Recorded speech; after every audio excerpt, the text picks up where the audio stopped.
in the next few minutes. Do stay with us.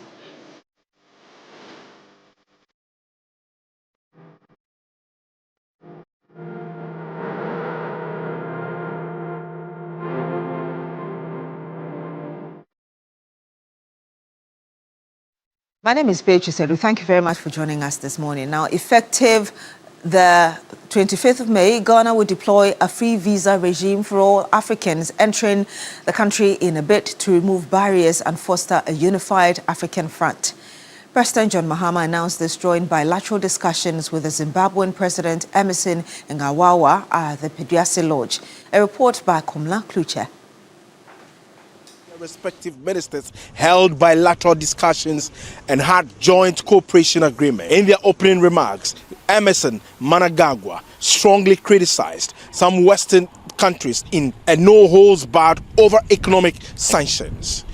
Zimbabwe deeply appreciates Ghana's consistent solidarity, including its principled support for the removal of the illegal and unjustified economic sanctions imposed on Zimbabwe by some Western countries. He congratulated Ghana for leading the push for the declaration of the transatlantic slave trade as the gravest crime against humanity. On his part, John Mahama said Ghana and Zimbabwe should work together to promote responsible mining and value addition. I'm also pleased to announce that effective 25th May 2026, when we commemorate Africa Day, Ghana will commence a free visa regime for all Africans. Africans traveling to Ghana will receive their e-visas online free of charge. But between Ghana and Zimbabwe in-laws, we have a visa-free environment already. We can travel to each other's countries without needing a visa. You just hop onto the plane and arrive in each other's, in Harare or in Accra.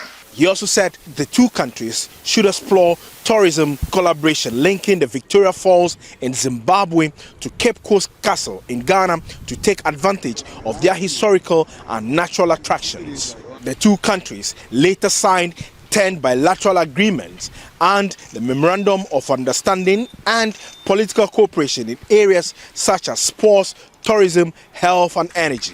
The two countries have also established a permanent joint cooperation expected to be meeting every 2 years. Zimbabwe is, however, seeking Ghana's support in its representation on the United Nations Security Council as a non-permanent seat. Emmerson Mnangagwa later visited the Kwame Nkrumah Mausoleum and the Swedish Medical Center. Komla Kluche, TV3 News, Pediasi Lodge. In other news, the Ojina Noma tourism destination is set to welcome the world for the 18th Kwahu Easter and Paragliding Festival. Meanwhile, the Ghana Tourism Authority says this year's event promises exciting packages for patrons. Eastern Region correspondent Yvonne Nikwe has the rest of the story. The usually quiet Ojina Noma Mountain will once again come alive as it hosts the annual Paragliding Festival, offering breathtaking aerial views of the Kwahu landscape.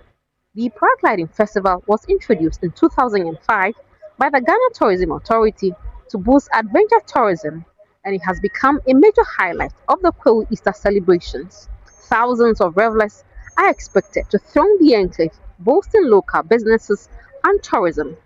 The Ghana Tourism Authority says it anticipates increased patronage this year. Ghanaians have understood, and they've understood it better, that it is good to have an adventure. So we are expecting more Ghanaians to fly this time around. Revelers last year we had like 10,000 people coming to view, and we are expecting that more people will come to make it more exciting. We are tying it with a lot of programs. The Kwahu Business Forum, there's going to be musical concert, there's going to be beauty pageant, there's going to be health walk, and traditionally people too are coming together, families in town, and so the place is going to boom. Transport operators are preparing for increased passenger traffic. With the expected heavy traffic, we'll have no option but to adjust our fares. Food vendors are also expecting brisk business. hoping for good business to earn some income. Hotels and guest houses in and around Kwahu are already fully booked. The Kwahu Business Forum will also be held again to promote networking and investment. Meanwhile, the Ghana Police Service has deployed over 1,500 personnel to ensure security and manage traffic.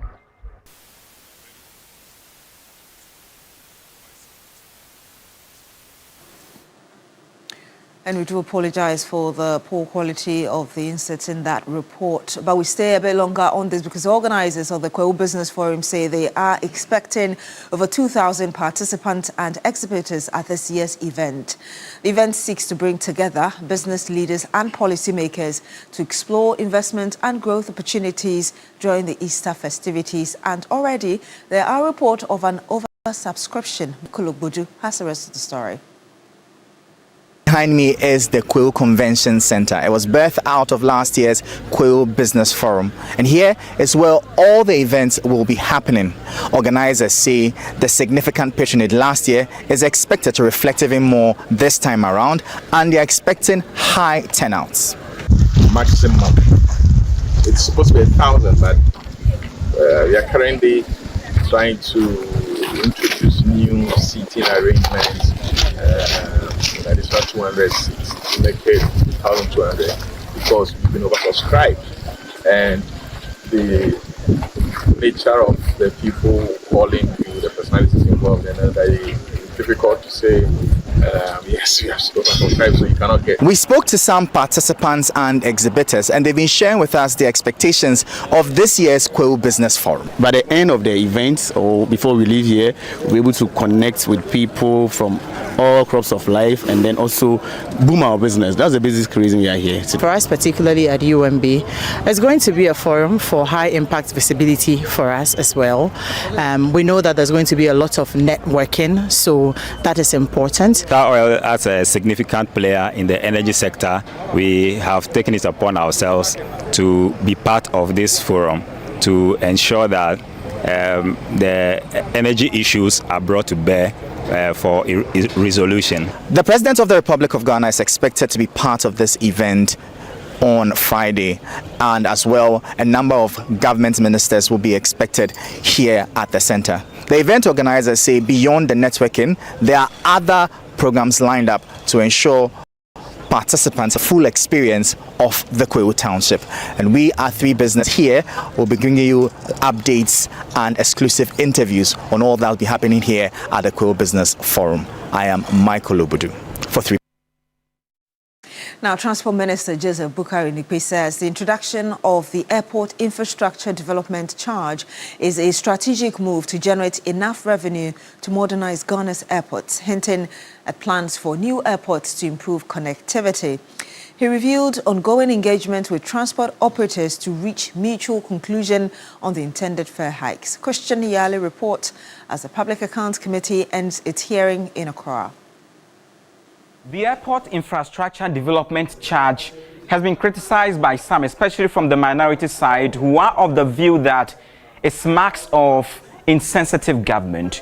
There are some industry players who have equally weighed in the conversation and are of the view that it may have negative impact on competitiveness and affordability. But the Transport Minister, Joseph Boukary-Nikpe, is of a different view. He says it is a very strategic move. All over the sub-region, our airports are in very deplorable states. Let me tell you that from 2012, Ghana Airport Company did not make any comprehensive levies or charges to upgrade our airports. Our sewage treatment plant is 25 years old, almost full to the capacity. If we do not do something about that sewage treatment plant, one day we will see a reversal of whatever waste we put inside.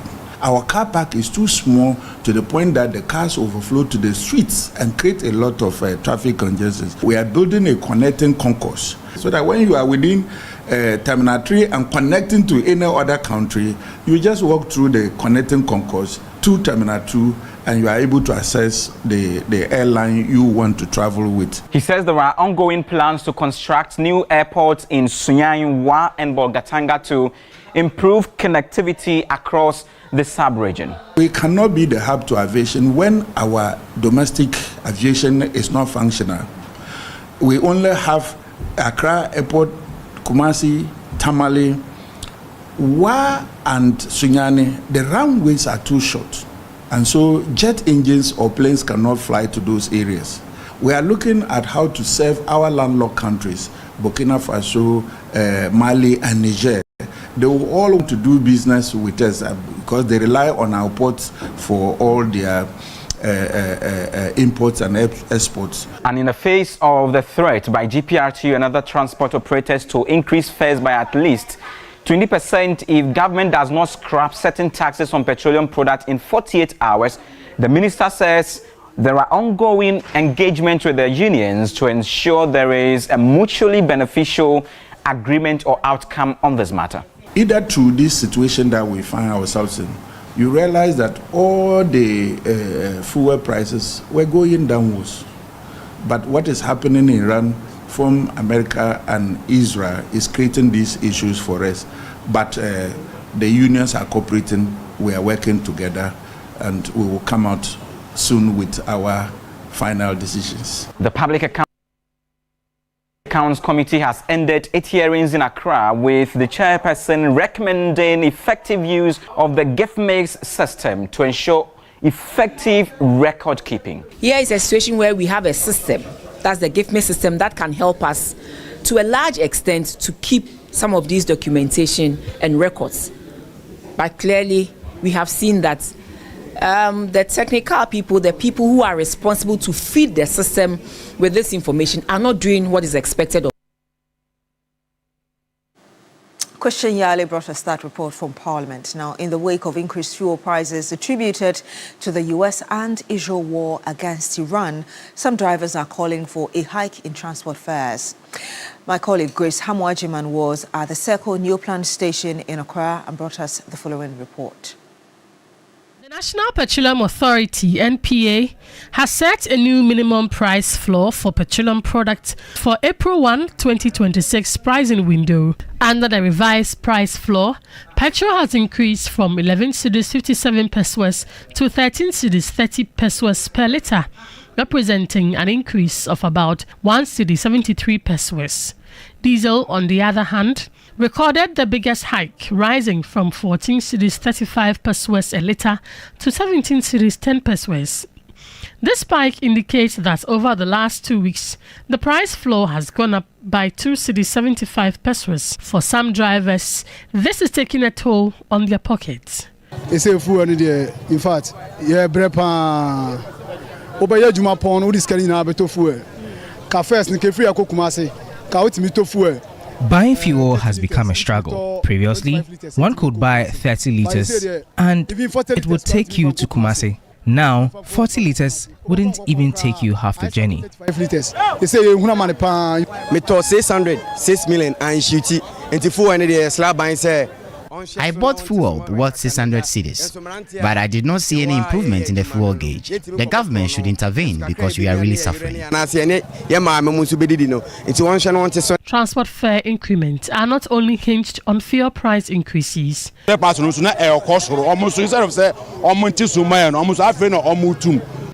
parts prices remain elevated, especially for Voxy and saloon cars. Even though it is claimed that prices have reduced, it is rather excavator parts that have seen some reduction. The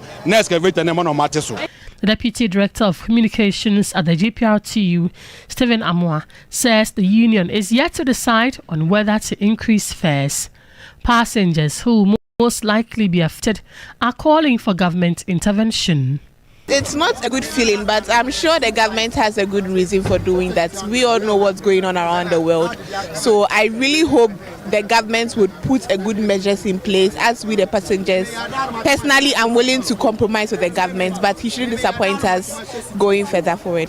War that is now ongoing, the US and the Iran war, that has brought this increment. So it's not something that was planned. So we all need to engage and, comport ourselves. We know that they would maybe definitely increase it, but then it shouldn't be as high as maybe it will bring some economic distress to people.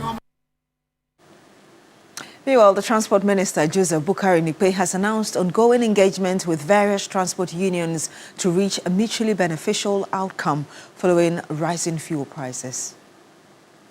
For the government, say a big thank you to all the transport unions. I am sure a lot of Ghanaians will be waiting to hear from them. Over 3 weeks today, myself, I've been engaging them. Myself and the finance minister will be engaging them, and we are all in a state of engagement. We will soon come out with our final decisions to the general public. I wouldn't want to make anything known to the public that is not yet finalized with my transport unions. And you know, we work together, and I must thank them for their cooperation so far. And I believe that at the end of the day, we'll come out with a win-win situation for us and then the transport unions and all the drivers that we have. Either through this situation that we find ourselves in, you realize that all the fuel prices were going downwards. Let's bring you some more here. And the National Association of Sachet and Packaged Water Producers has announced an increase in the price of sachet water effective Monday, the 6th of April, 2026.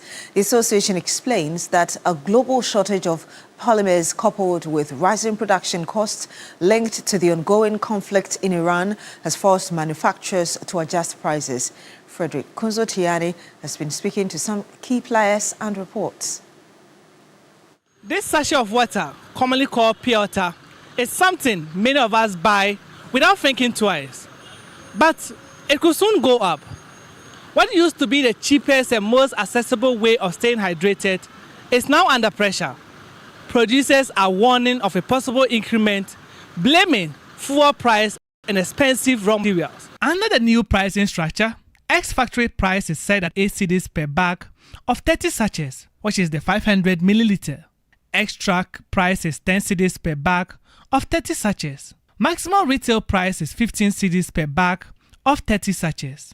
The association has urged retailers and consumers to comply with the revised prices to promote fairness across the market. You have seen that the pumps are registering, I'm talking about fuel going as high as almost 18 cedis at the pumps, and petrol as well. You have seen that there's a war raging in the Middle East, particularly in Iran, and then around Iran, Kuwait, and all its neighbors. The materials that we use for our water production, the plastics, they are all petroleum-based. And our producers are finding it difficult to get the materials because the oil is in very short supply, so we are not getting. Some retailers and distributors say they are already struggling to balance prices and keep customers. As a distributor, I will increase my price based on our executive order.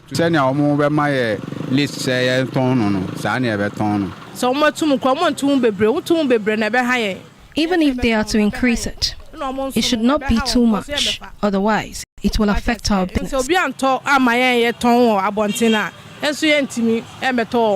For consumers, however, the prospect of another increment is worrying. If they increase the pure water, now we will fetch water from the house.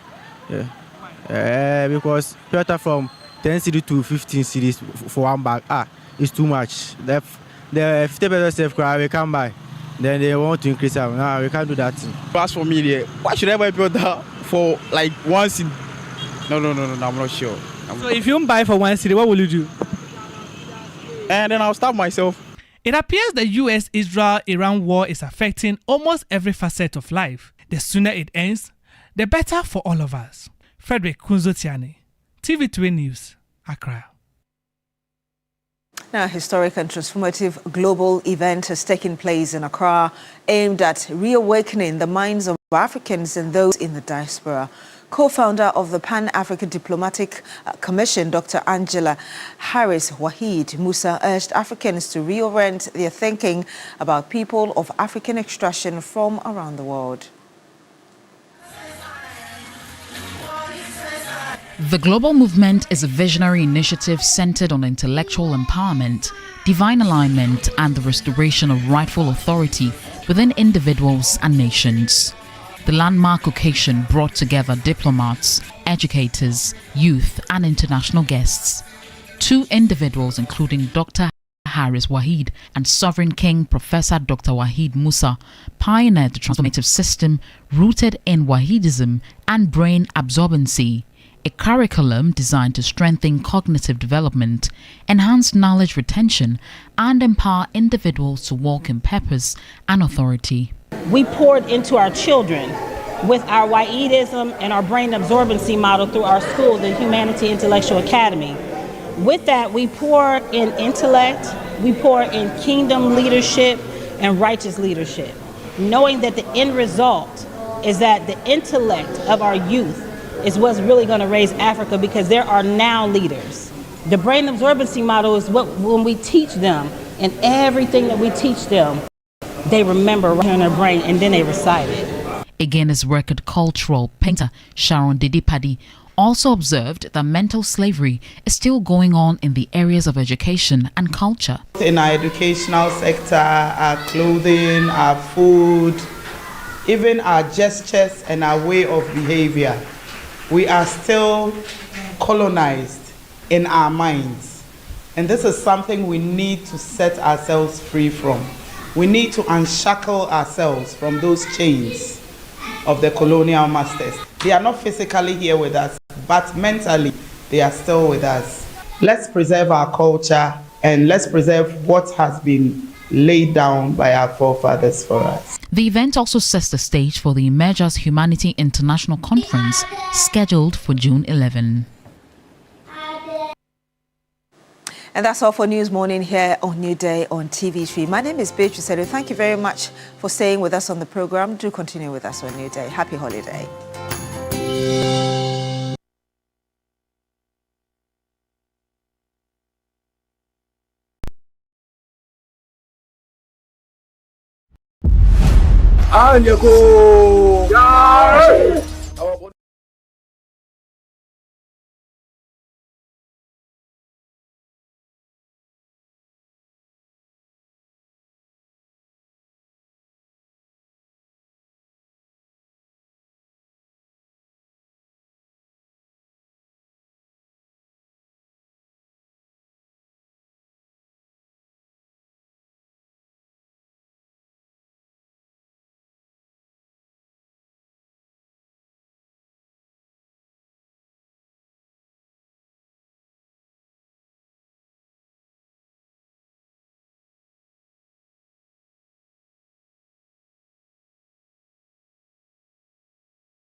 I'm sure you are listening at home. Just say amen to the word of God this morning from your pastor, Joseph Akabley. It's a wonderful Friday. It's a holiday.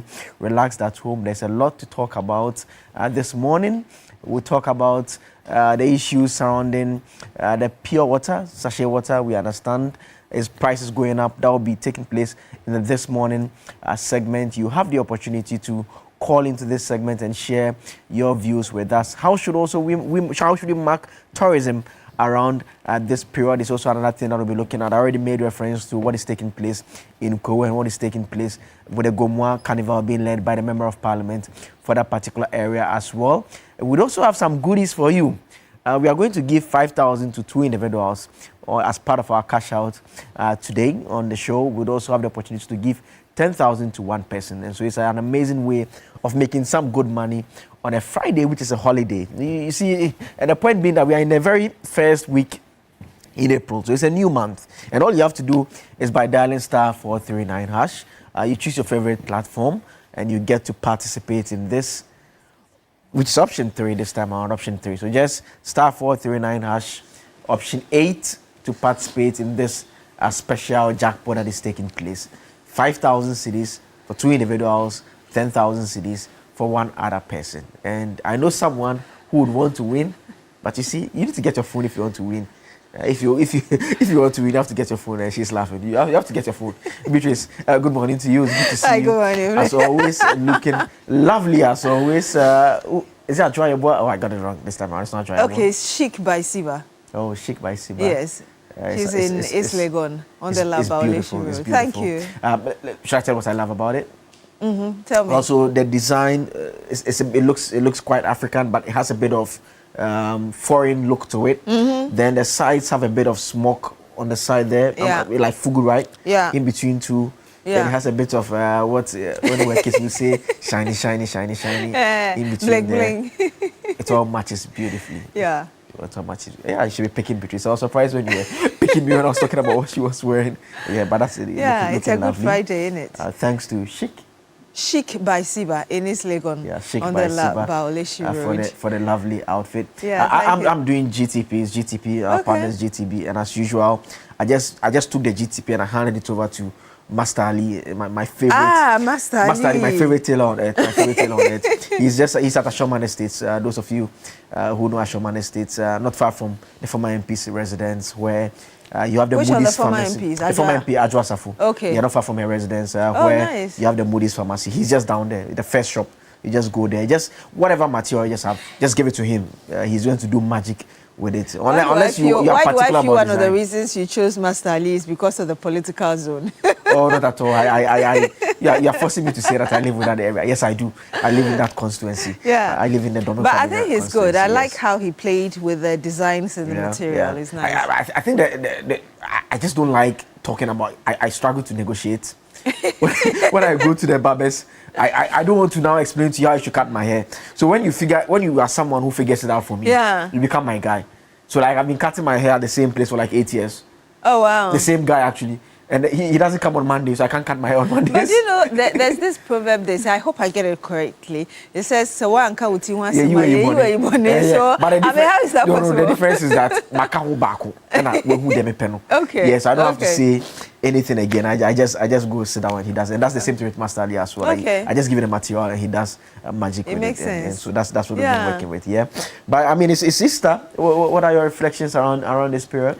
I mean, it's amazing that you would, if you believe in the Bible, yes, that you would have someone come and die for you, not just for your sins, but to give you a better life and a better life on earth and for eternity as well. So for me, it's also a time where we should show love to people. We should let them know how to really live purposeful lives. So yeah, it's a lot of reflections, but yeah, hopefully when we're done with work, I can get to spend time with family and loved ones as well. Yeah, yes, that's true. That's good. Yeah. And I love the point about love. I mean, it was what I was emphasizing when I started, that we look at it differently. There's this light joke that people make about Abraham when he had been told to sacrifice the son. I mean, it depends on which of the Judaic religions you believe in, yes, will determine the name of the son. But I mean, the point being that he had gone all the way with the son, and he had gone with the son, and you can imagine his only son. Yes, Isaac. Taking the son Isaac, and some will say Ishmael, but it depends. Yeah. Yes. But the point I was making is that the joke goes that you can imagine the conversation when they were coming back down the hill. They were coming back down the hill. You can imagine if he tries to talk to Isaac or Ishmael. Yes. You can imagine if he tries to talk to him, you'll be like, hey, Isaac, are you okay? You know, the first time I paid attention to that version of scripture, I was like, is this boy going to trust the dad again? No.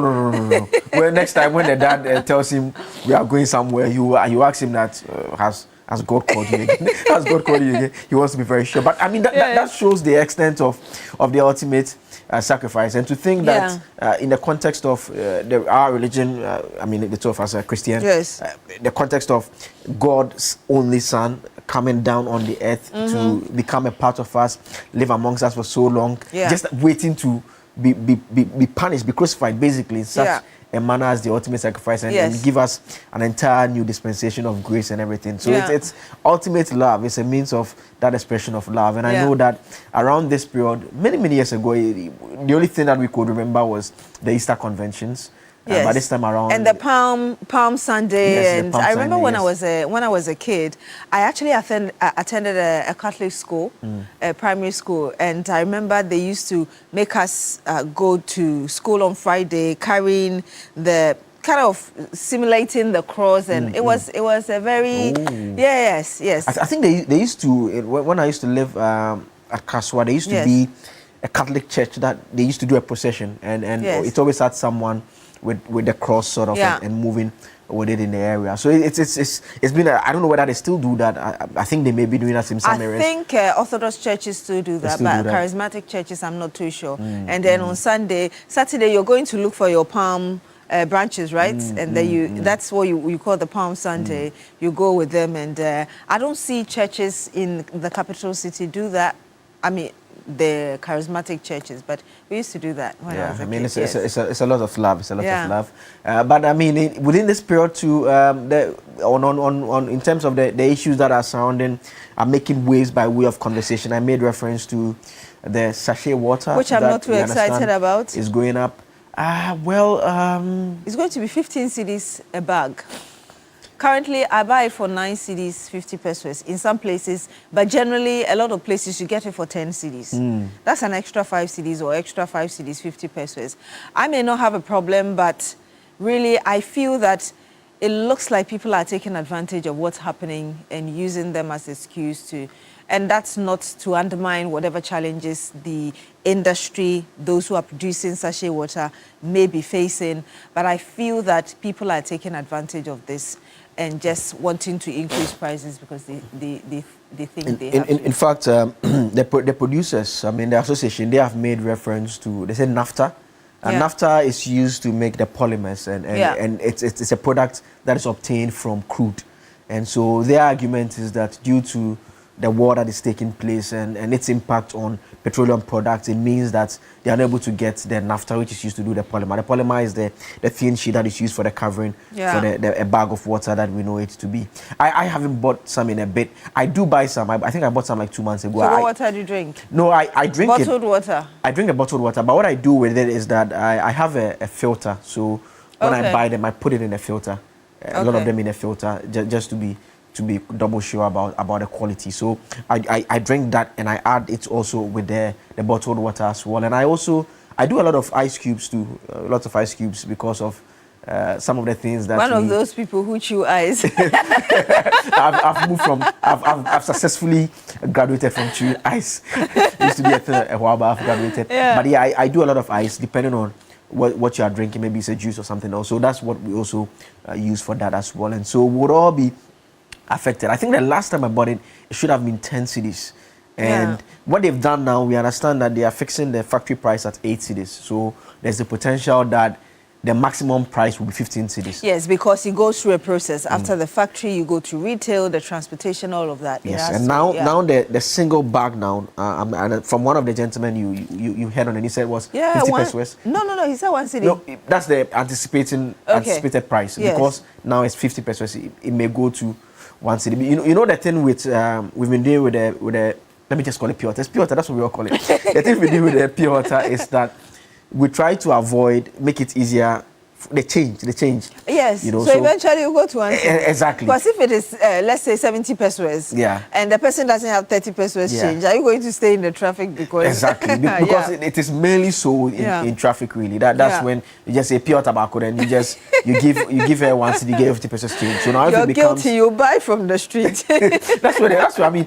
In fact, that's where that's the market that it thrives mainly in. People are in the truck, the public transport. It's very hot. They just signal them and they bring the water. So I mean, they try to always fix it at prices that are very easy to just sell it off quickly, and that's why some of the consumers were complaining that if it hits 1 cedi, it will be very difficult. And one gentleman saying that he's just going to starve himself. Can you imagine? I was just telling one of our camera guys here, Mr. Kudo, that how long are you going to stay without water? I'm not sure you survive 2 weeks. Yes, I mean, so it's a conversation that we'll be having as well. You can call in when we switch over to the This Morning segment. Call in and share your views with us on what you make of that. But later on the big issue, we'll touch on the question of whether the 1 cedi levy per litre on petroleum products, whether it should be scrapped. The president said that, well, they are still watching to see what is going to happen. Then secondly, there's an interesting conversation. We understand an attempt by members of parliament to introduce a bill to put the maximum age for MPs at 65. Maximum age for MPs. At 65? Maximum age at 65. What do you think? I just have a problem generally with anything age. I should ask you what you think, rather. What is the rationale behind it? Perhaps I want to find out. Yes, I mean I think we'll get into all of that. That will bring some clarity to the discussion. But I think generally I have a problem with anything that I mean there are things that by virtue of our understanding and belief, it makes sense to place age on it. For instance, issues of sexual consent. I mean, we ought to place age on it because we think that people may not have the capacity necessarily. Voting, we put it at 18. It used to be 21 some time ago, we put it at 18. And we can all appreciate some of the thinking behind it. But the question is, even the age for a person to be a member of parliament, there are those who say that we should peg it at 18 as well. Because of the fact that people have the opportunity to be able to vote at that age, so we should peg it there.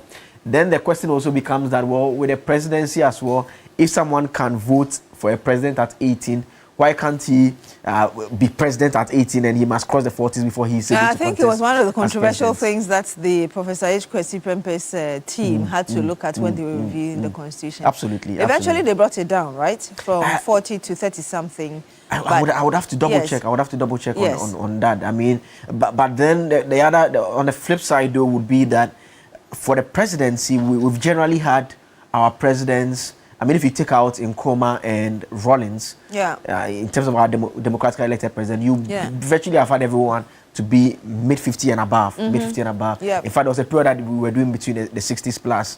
And when Nana Akufo-Addo was exiting, he was almost inching towards the 80. I mean, same with President Kufuor, also towards the 70s when he exited as well. And so one would ask the question that, why should there be a limit on members of parliament? And, I mean, what's the rationale? As long as you have the capacity, brain-wise and everything, you should be allowed to share your knowledge. Because I know we do that with the judiciary, right? You don't necessarily retire at 60 because that is, if you're strong and you still got the knowledge because of the Supreme Court especially, it's pegged at 70. Yes. So once you get to 70, you exit. For the lower courts, interestingly, 60, 65, you should be done. And that has been one of the issues that people have also made reference to show the difference that why is it at a very high level? So we are retiring people from the public service at 60, 65, yet for the presidency there's no retirement age. So we are saying that someone who is not, we deem that you've worked enough, go and rest. he can lead the entire country, which some would say is the most difficult job that any Ghanaian could have, because virtually everything that all the responsibilities are is all on your shoulders. Yes. And we allow retirees to do that job, but we don't think retirees should be in a civil service, they should be in a public service. And then whether MPs, I think it's a very, very complicated I would always discussion. say that at the end of the day, we should think through and see what is best for the country. Because I know that in some countries outside of Ghana or outside of Africa, they are considering increasing retirement age from 60 to 65. And if you agree to do that, you're going to get a lot more. But again, those countries in terms of development and other things are different. They could be more advanced. And so you're looking at your peculiar situation, which is why people have even argued about the kind of democracy we practice. What kind of democracy do we need in Africa that would help us with our culture and everything make progress as compared to just picking everything, a hook, line, sinker, and dumping it on Africans, irrespective of the cultural differences, the developmental needs and all of that. So at the end of the day, I would say again, let's look at the circumstances we find ourselves in, what kind of purpose we have for ourselves, and adopt the one we believe would help everybody. Absolutely. Yes. And I think instead of, maybe for many young people, they would see this as a good way of ensuring that there's increased participation, in that if there's that cap, then obviously people who are lower below that bracket will be competing a bit more to get into it. I think that for young people generally, it's a bit more about interest and us wanting to participate in the governance affairs. and over the last couple of years, I must say, we've seen a bit of growing activism with the Fix the Country, Democracy Hub, all those groups appearing here and then participating. I think all that is... I'm all, and just very briefly, before we go for the This Morning segment, I'm all for giving opportunities to young people. But I'm laughing about it because we find ourselves again in a very peculiar environment. You find somebody 25 and above who hasn't started working yet. And I can tell you that the first time I took part in the European African Youth Parliament, we were 24s and so, but there were people, the people we met from there were 18, 19, 20. And so you realize that you're in an environment where people get to have opportunities quite later in life as compared to, getting a 17, 18 I agree and with all you. of We that. don't bloom early here. Yeah, We so don't bloom early here. it's quite an interesting conversation when... I think you summarized it effectively on the contextual democracy and development issues. Yes. We have to look at it within our space Yes. and what works. I agree perfectly with that. And that's the reason why we are also allowing you to call in to share your views with us. We want to talk about the sachet water issues. But if you want to go beyond that, touch on Easter as well and any other matter that you want to engage on with us on, but particularly about the sachet water. And as we did indicate, we are generous. Yes, we are generous this day. We are doing a jackpot. 5,000 for 2 individuals and 10,000 for one person. Dial *439#, select option 8 and participate in this special TV3 cash out, making it possible for you at this point in time. You select the 8, option 8 is the MG jackpot, and you get opportunities to win either 5,000 cedis or you may be part of the final. It's a long weekend. Cedis. Keep playing and get as much as possible. If you don't want the money, you can dash it to somebody else. If you get 10,000, you'll be fine Friday, Saturday, Sunday. Like the man who said yesterday that he has a lot of girls. You want the money saying that? Yes. Multiple. Yeah, you have to do it multiple times. Yes. Let me say the way Roland does it. When you do it a lot of times, you increase the likelihood of you winning. At least 40 times. 40 times. Yes. 40. 40 is the minimum. 40 is the minimum. Because you see, it's a mathematical game. Yes. Because the guys at the back end who click on the stop for the raffle to now expose the number. What they do is that they are operating within the space of those who have bought the tickets, those who have participated. Yes. So if your number is in 10 times and my number is in 40 times. If I see your number, Blair, I'll remove it. Oh, it will be inside. It's inside. I'll do 41. Roland says we should do 40. I'll do 41. Right. So yes, participate in this and get opportunities to win some good money this morning. We are going to cross over to the other side for us to have the This Morning segment where you can call in and share your views with us. This is New Day on TV3.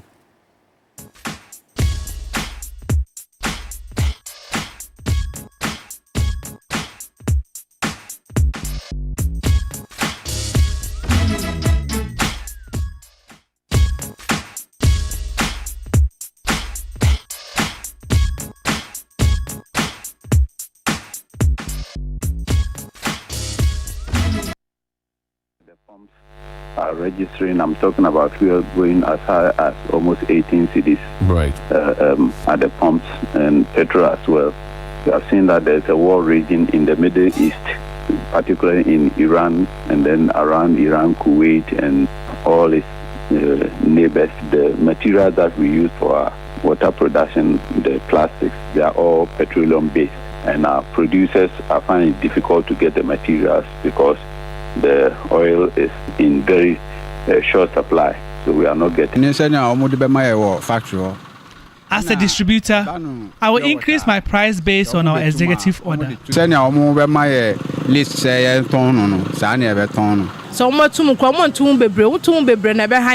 Even if they are to increase it, it should not be too much, otherwise it will affect our business. For consumers, however, the prospect of another... Now we go fetch water from the house. Because water from 10 cedis to 15 cedis for one bag, it's too much. The 50% safe crowd we can buy. Then they want to increase it. No, we can't do that. As for me, why should I buy water for like 1 cedi? No, I'm not sure. So if you don't buy for 1 cedi, what will you do? And then And you're welcome back again. You're still on the This Morning segment on New Day on TV3. Yes, so you just heard some individuals and watched them really expressing their thoughts as regards the new pricing for sachet water. Potentially, you're going to be buying a sachet for 1 Ghana cedis, and the bag, which has about 30 sachets inside, you're going to get it for about 15 cedis. But we do have our first caller on the line. Alhaji joins us first this morning. Good morning to you, sir. Thank you so much for joining us. Hello, good morning, Beatrice. Good morning, Alhaji. Beatrice, how are you? I'm doing very well, thank you. How are you as well, Alhaji? Fine. Yes, Akable, how are you? I'm doing well, Alhaji. Good morning to you. Good morning to you, and good morning to Kukiti, Nasheko, Roland, and Municipal Chief Executive for Stavro, Hussein Alassane Bagaman, and Chairman FP, Tamil Central Chairman, Dr. Abukar Wumi, and Shami Mamuso Yabu Alaji Alassane, and Chairman for Sampo.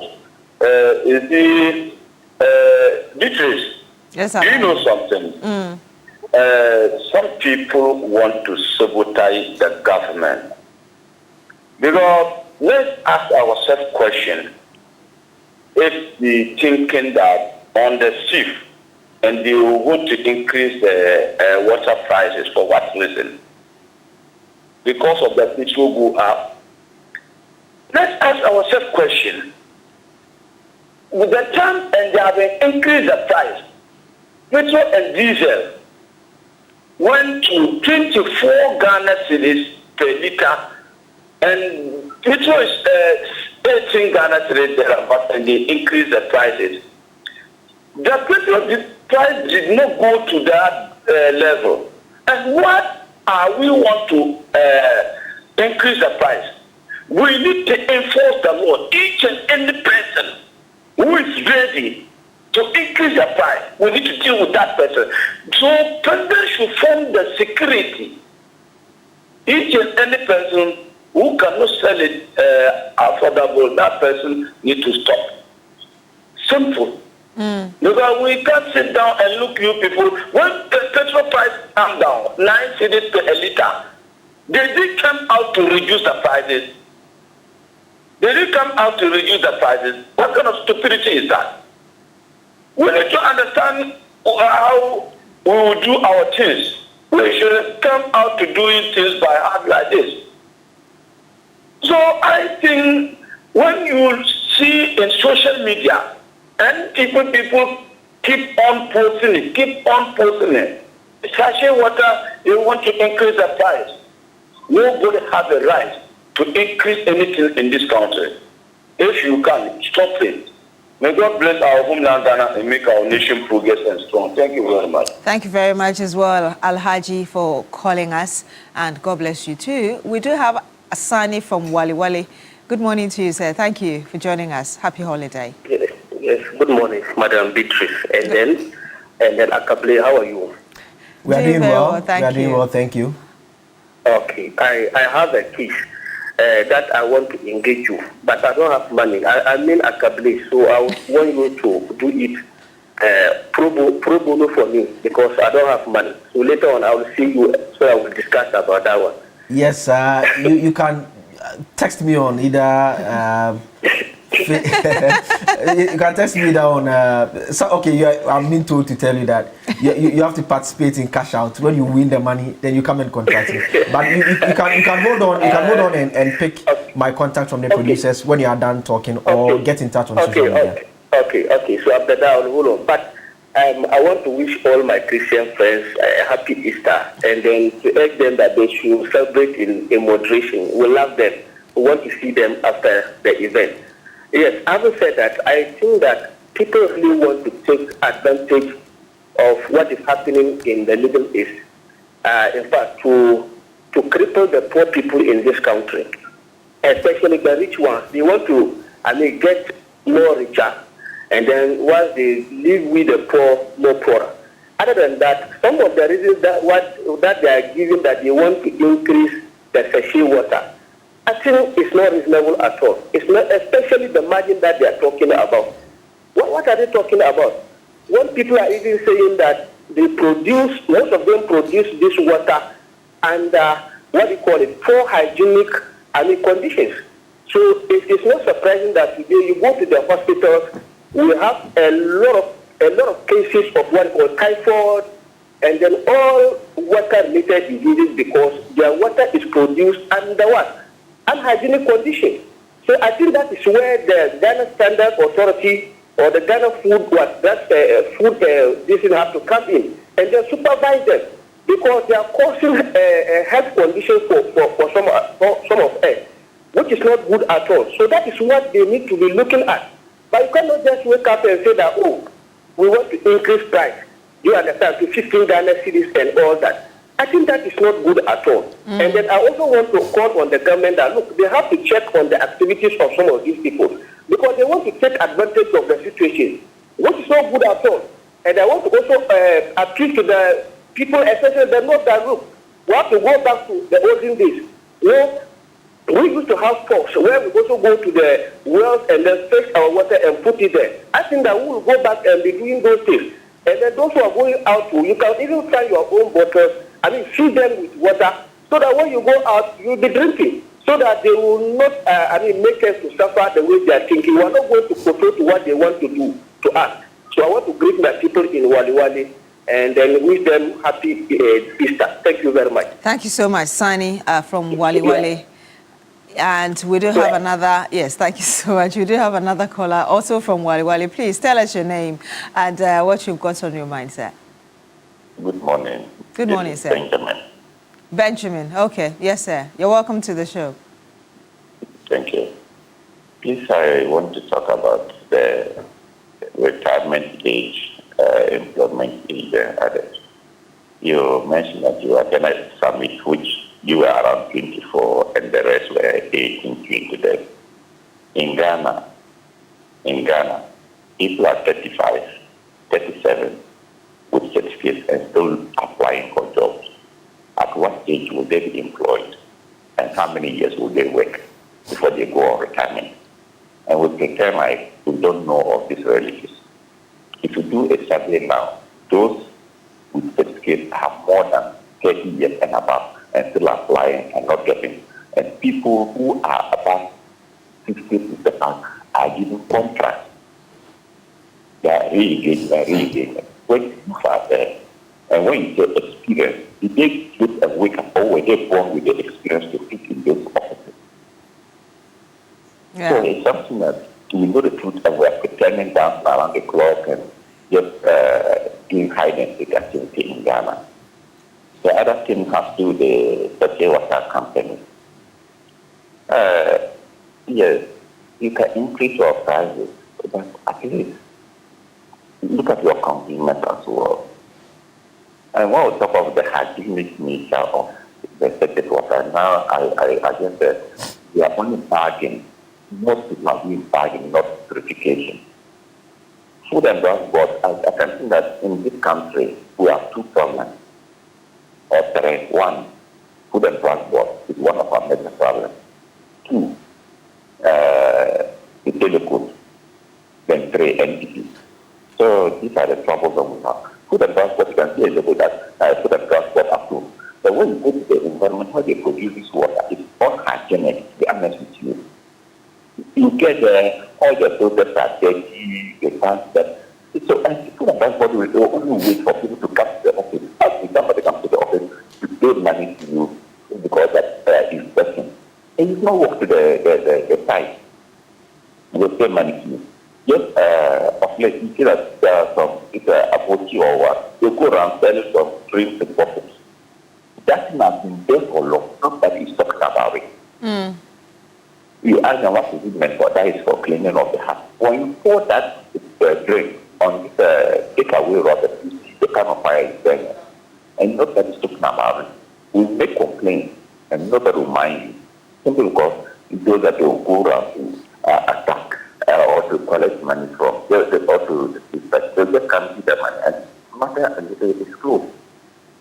Thank you. Yeah. Thank you very much, Benjamin, calling us equally from Wali Wali and sharing your happy Easter as well. Thank you very much. Happy Easter to you as well. The line wasn't so clear. I didn't hear all that he said, but yes, thank you for calling in and sharing your thoughts with us. But he was also very interested in the age thing. Yes. Quite an interesting bit when we come to our context. In fact, I was just going through the document that was submitted by the MPs, and they actually make the point that they say that they want to enhance legislative efficiency and capacity and promoting intergenerational equity and youth inclusion, ensuring leadership renewal and political dynamism, as well as comparative and public service policy consistency. So referring to the other public offices that have a retirement age as well. But that is one issue that we'll deal with when we cross over once again to the other side for the big issue. Yes, but some messages here. Landlord Borga D-Line says, good morning, Blay and Joseph and Beatrice. The funny thing is, when the war ends and supplies come to normal, the price won't come down. Oh, yeah. We are our own enemies, always finding ways to dupe one another. Ghanaians don't hesitate to increase prices of items and services, but will always give excuses when it's time for reduction. Happy Easter to our hard-working Chief of Staff, Julius Deborah, and his deputy, Stan Dugbe. The interesting message there. I agree wholeheartedly with that comment. Yes. Prices never come down. You see, that's one of the things that I think, was it Alhaji who made that point? And it's the same thing when it comes to the GPR to why people have issues. But let me read this message before we go to our next caller. Very quick one. It says, good morning, Beatrice and Akable. Everyone is capitalizing on the current Middle East war situation and increasing everything and transferring all the hardship to the consumer. So where does the consumer also transfer his hardship? And that's coming from Mr. Simon Yen. Well, thank you very much for your message. We do have another caller on the line. Good morning to you. Please tell us your name, where you're calling us from. Yes, I'm Felix from Upper West Region, Hamley. Okay, Felix, thank you so much for joining us. Happy Easter to you, sir. The same to you. I want to wish all my fellow Christians happy Easter. Thank you. And I want to contribute about the pure water situation in our country, Ghana. Mostly, the question I want to ask is, if petrol is going up and then petrol is coming down, do they normally reduce it? Because this is going to affect all of us. If the pure water, car fare increase or petrol increase, yes, you quickly increase it. But if it's time for them to reduce, they are not trying to reduce. When was the last time the pure water people reduced their prices? When was the last time they reduced their prices? When petrol was down.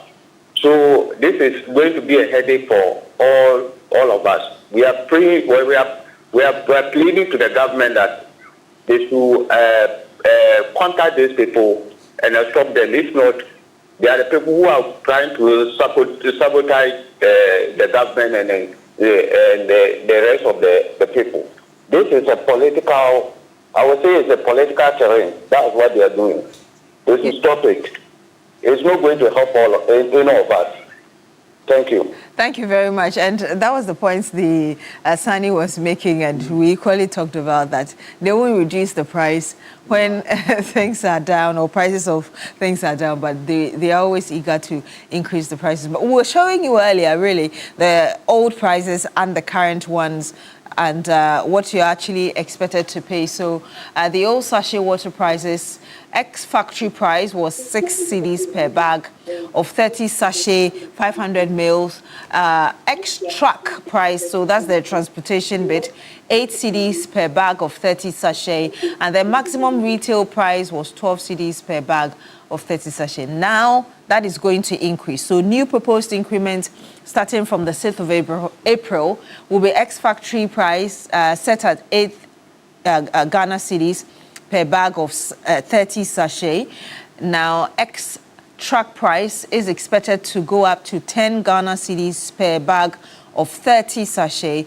And then the maximum retail price is projected to be 15 Ghana cedis per bag of the same 30 sachet. So from the 6th of April, that's what you're going to be seeing in your retail markets. We do have another caller on the line. Good morning to you, sir. Thank you so much for joining us. Please tell us your name, where you're calling us from. Hello? Okay. Ibrahim, can you hear us? Okay, it looks like we have a... Hello, good morning. Okay, good morning, sir. Happy Easter to you. Yeah, my name is Brian calling from Tepa. My greetings to you, Beatrice, Akabili, and the rest of the city. Happy Easter. Thank you. And then, my point this morning is that this current government, I think there are certain things they have to look into, especially the unions in this country. I will not even talk of the sachet side, the sachet water side. I'm talking of the GPRQ this morning. When you look at the previous government, I think that, for their 8 years in government, the number of times total increase in this country, I think we cannot even count. We are counting about 41 and more. And yet, go to their records. How many times did they increase oil? Yet this government came, petrol went down, diesel went down, and even it's like somebody has taken you from 17 to 11. And when the thing moved to 12, you say you are increasing oil share. When the thing moved to 13, you say what does that mean? What are we doing to ourselves as a country? That's what I'm saying, that there are certain things that this government they have to look into, especially the union. You look at something like Agulu, look at what they are doing. You look at, there are certain things that certain unions, certain organizations, we don't even have to listen to them. We know themselves and we also know them. Why are we doing this to ourselves as a country? What are we getting from it? So just that, one government is in power, things are good for Ghanaians. They themselves who are doing it, they are enjoying the good things that we all enjoy. Yet they are trying to do everything possible to get this government out and to bring us back to where. What are we going to get from it? So that's why I'm saying that there are certain things that this government, they have to look into, especially the unions. Thank you. That's my point this morning. Thank you. Every one of you in the studio. Thank you so much, Ibrahim, for calling in and also sharing your thoughts with us. A number of you have sent us your messages, and I will just go through some of them. And this is coming from Fakaki. Says, my regards to Alhaji Al-Hassan, the Lion, wife Shamima Muslim, and Alhaji Nura, Mayor of Wa Municipal. Before implementing any increase, there should be proper consultation with consumers, producers, and government agencies. Decisions that affect everyone should involve everyone. That's coming from Fakaki in Wa. Also, a message from Ms. M.K. Erickson Techiman. It says, it's a long one. Hopefully I can finish reading all of it. Warmest regards, Miss B. I give a thunderous applause to the Minister responsible for health, Kwabena Mintakando, for his conscientious efforts in getting the years of churn up professionally trained health workers employed. And yes, so he's talking about the batches that have not been posted yet, and the need for the minister to consider that. Kwamina CDT Ahafo Atrensia says, good morning, Beatrice. this is not the first time sachet water price has increased. Good Friday and Easter holiday to National Cereal Callers Association of NDC. And thank you very much for your message. Aziz Dolawa also says, as a country, we need to implement price control to help salvage the unnecessary price increase in our market. Just 2 days, I buy Guinness. Okay, so he's talking about the prices of other stuff and the need for us to check these things. Well, Peck up your day, the Milky Way with the rich, smooth taste of Peck milk shortcake. It is pure delight, and you can always find different flavors in markets: the choco, the cocoa, and coconut, and all of the flavors. Just go to any retail shop near you and get your biscuits. And we are reminding you once again that we're giving you plenty money. This is 5,000, two 5,000s to two individuals and a 10,000 package for the big winner. And you can select MG Jackpot, which is number 8. But first you have to dial *439#. You follow the prompt and you pick MG Jackpot, which is number 8. So keep playing and have the opportunity to get at least 5,000, another 5,000, and of course a 10,000 Ghana cedis. We're giving you a lot of money this Easter, so keep playing and ensure you get some. Of course, you're still here on Newday on TV3. When we come back, we'll bring you the big issue. Joseph Akable will be handling the panel and some more. Do stay with us.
Thank you for staying with us here on New Day. Unfortunately, I can't tell you why I'm laughing, but it's always a pleasure to bring you a big issue here on TV. Let me just introduce you to those who are making me laugh this morning. Abraham Amaleba is a Director General National Road Safety Authority. He's a legal practitioner, member of the NDC as well. I just mentioned his name first. I've not said he said anything. Good morning, Mr. Amaleba. Thank you for joining us as always. The corporate. Next to Mr. Amaleba is Kwame Jantua. Kwame Jantua is also a legal practitioner. He's with the Convention People's Party. He is an energy analyst and he's also with AGI. You'll see a bit later on why I made reference to the AGI context as well. And Ebo Bachman is a Deputy Communications Director for the United Party. Ebo is also part of the regular Friday team, and gradually becoming part of the regular Friday team is Kamaldeen Abdullahi, former Consul General to the Kingdom of Saudi Arabia, also Deputy Communications Director of the New Patriotic Party. Thank you for joining us once again. He was here last week, Friday, when we had a discussion about the legal reform bill. He's back joining us as well today.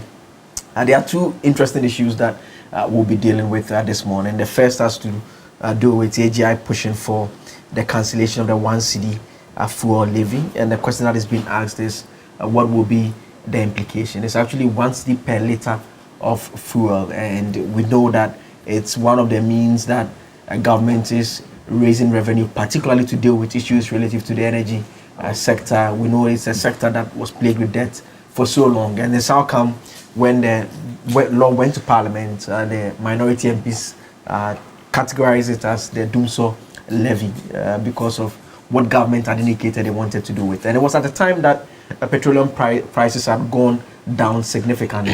In terms of even crude on the world market, the prices were relatively low. We know what things have become in the last couple of months, really. We've had prices of petroleum products go up due to the war that we are all well aware of. It's been on for about a month now, and the prices have gone up. The president this week, when he met the civil society organizations, made the point that they will consider scrapping this particular levy if the war persists. And the point he makes is that for now, it's a watch and see approach to determine the next line of action.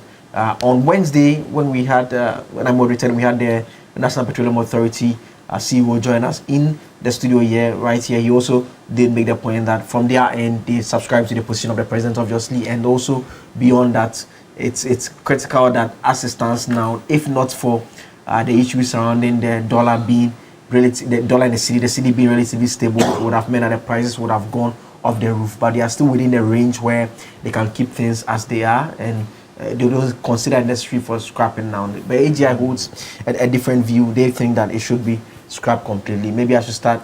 I don't remember starting with Mr. Jantua in a very, very long time. I should start with him this morning and pick his views on this matter. And I mean, I didn't give. He's an energy analyst as well. This is an area that he understands very well. And so, Mr. Jantua, good morning once again. Good morning. Should we hold on, as His Excellency says, or we should begin the discussion and even the possibility of an immediate cancellation of this 1 cedi levy? Good morning to my fellow panelists and good morning to our viewers. I haven't been here in a while. Yes. I even forgot to add that I know why you've not been here. I mean, but you've not been around for a while. I think about 3 or more weeks here. Yes. I've been organizing my sister's funeral. Mm-hmm. So I've been a bit busy. But I'm here, so let's start the show. Mm. Let me first indicate some things that are being said on social media with regards to the meeting. At the meeting, the president of the AGI, pharmacist in Singapore, indicated to the minority that they themselves sabotaged some of the policies that they brought. It's flying on social media that he indicated that it was the NDC who had sabotaged things like 1D, 1F. That wasn't the case.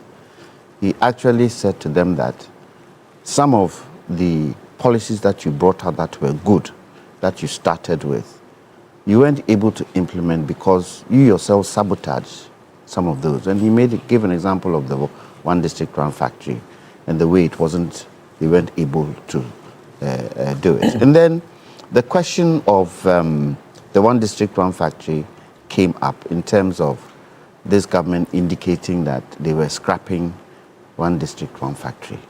And he made it clear to them that he had a meeting with the Minister of Trade and had insisted that if you scrap it, that's financial loss to the state, because it was Ghana money, taxpayers' money, that was used for that policy. And that what should happen is that it should be integrated into the big push. So he cleared that. The 24-hour economy. Yes, the 24-hour big push. Okay. Because if some of the factories had been put up, then there's no need leaving it half-baked if we could finish it and create more jobs for people. And he indicated that the Minister of Trade and Industry had agreed and even indicated they will see how they can interface it with some of the big push projects. So let's clarify that. Now, with the abolition of the one cedi, we indicated that the president himself had said they had other avenues in terms of how to handle the situation if it went worse. And that it was something that should be looked at if it was going to be a challenge. And I raised an issue even there, that it is important for us to be able to make sure that we, as a crude producing country, and now with Tor being able to what? Process crude oil, we should look at our strategic stocks and not import from abroad, because that is capital flight. But use part of our crude, if for nothing at all, for Tor to what? Refine and put it in the strategic stock area, so that in cases of this happening, at least we don't have to use hard cash to import crude into our country. We can have our own, manufacture our own, keep our own for situations like this. And situations like this would be determined whether we use the world market price or we have a price that would help Ghanaians in terms of purchasing fuel.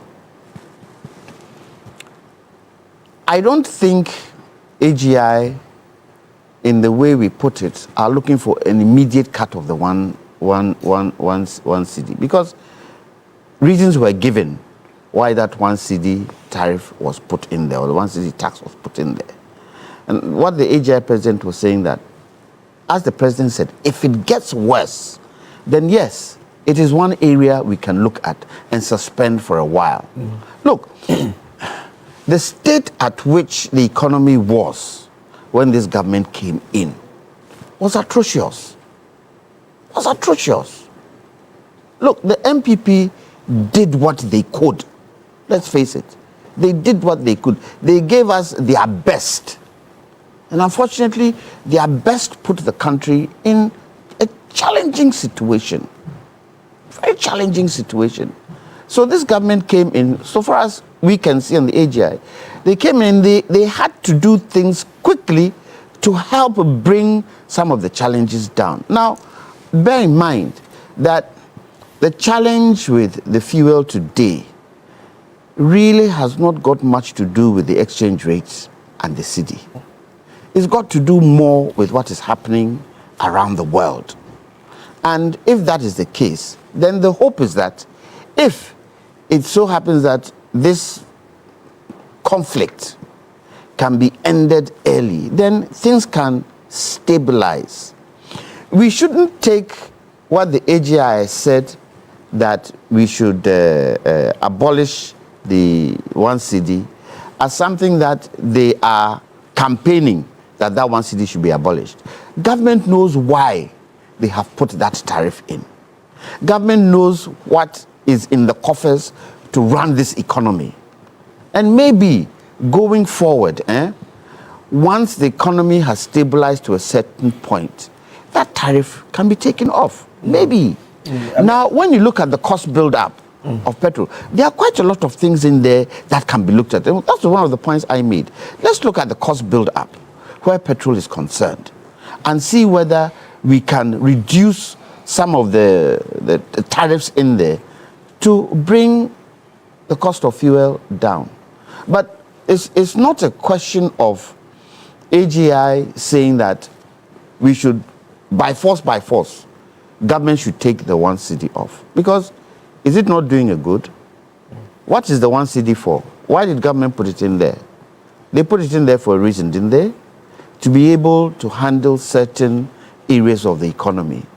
But I'm sure when you listen to what the president was saying, maybe when it comes to the time where things have stabilized, we can all make that push that, look, at this present moment, things seem to stabilize, things seem to be going well, so maybe we should try and probably, if not take the 1 cedi off, at least reduce it to make it easier for people. Because the country is hard.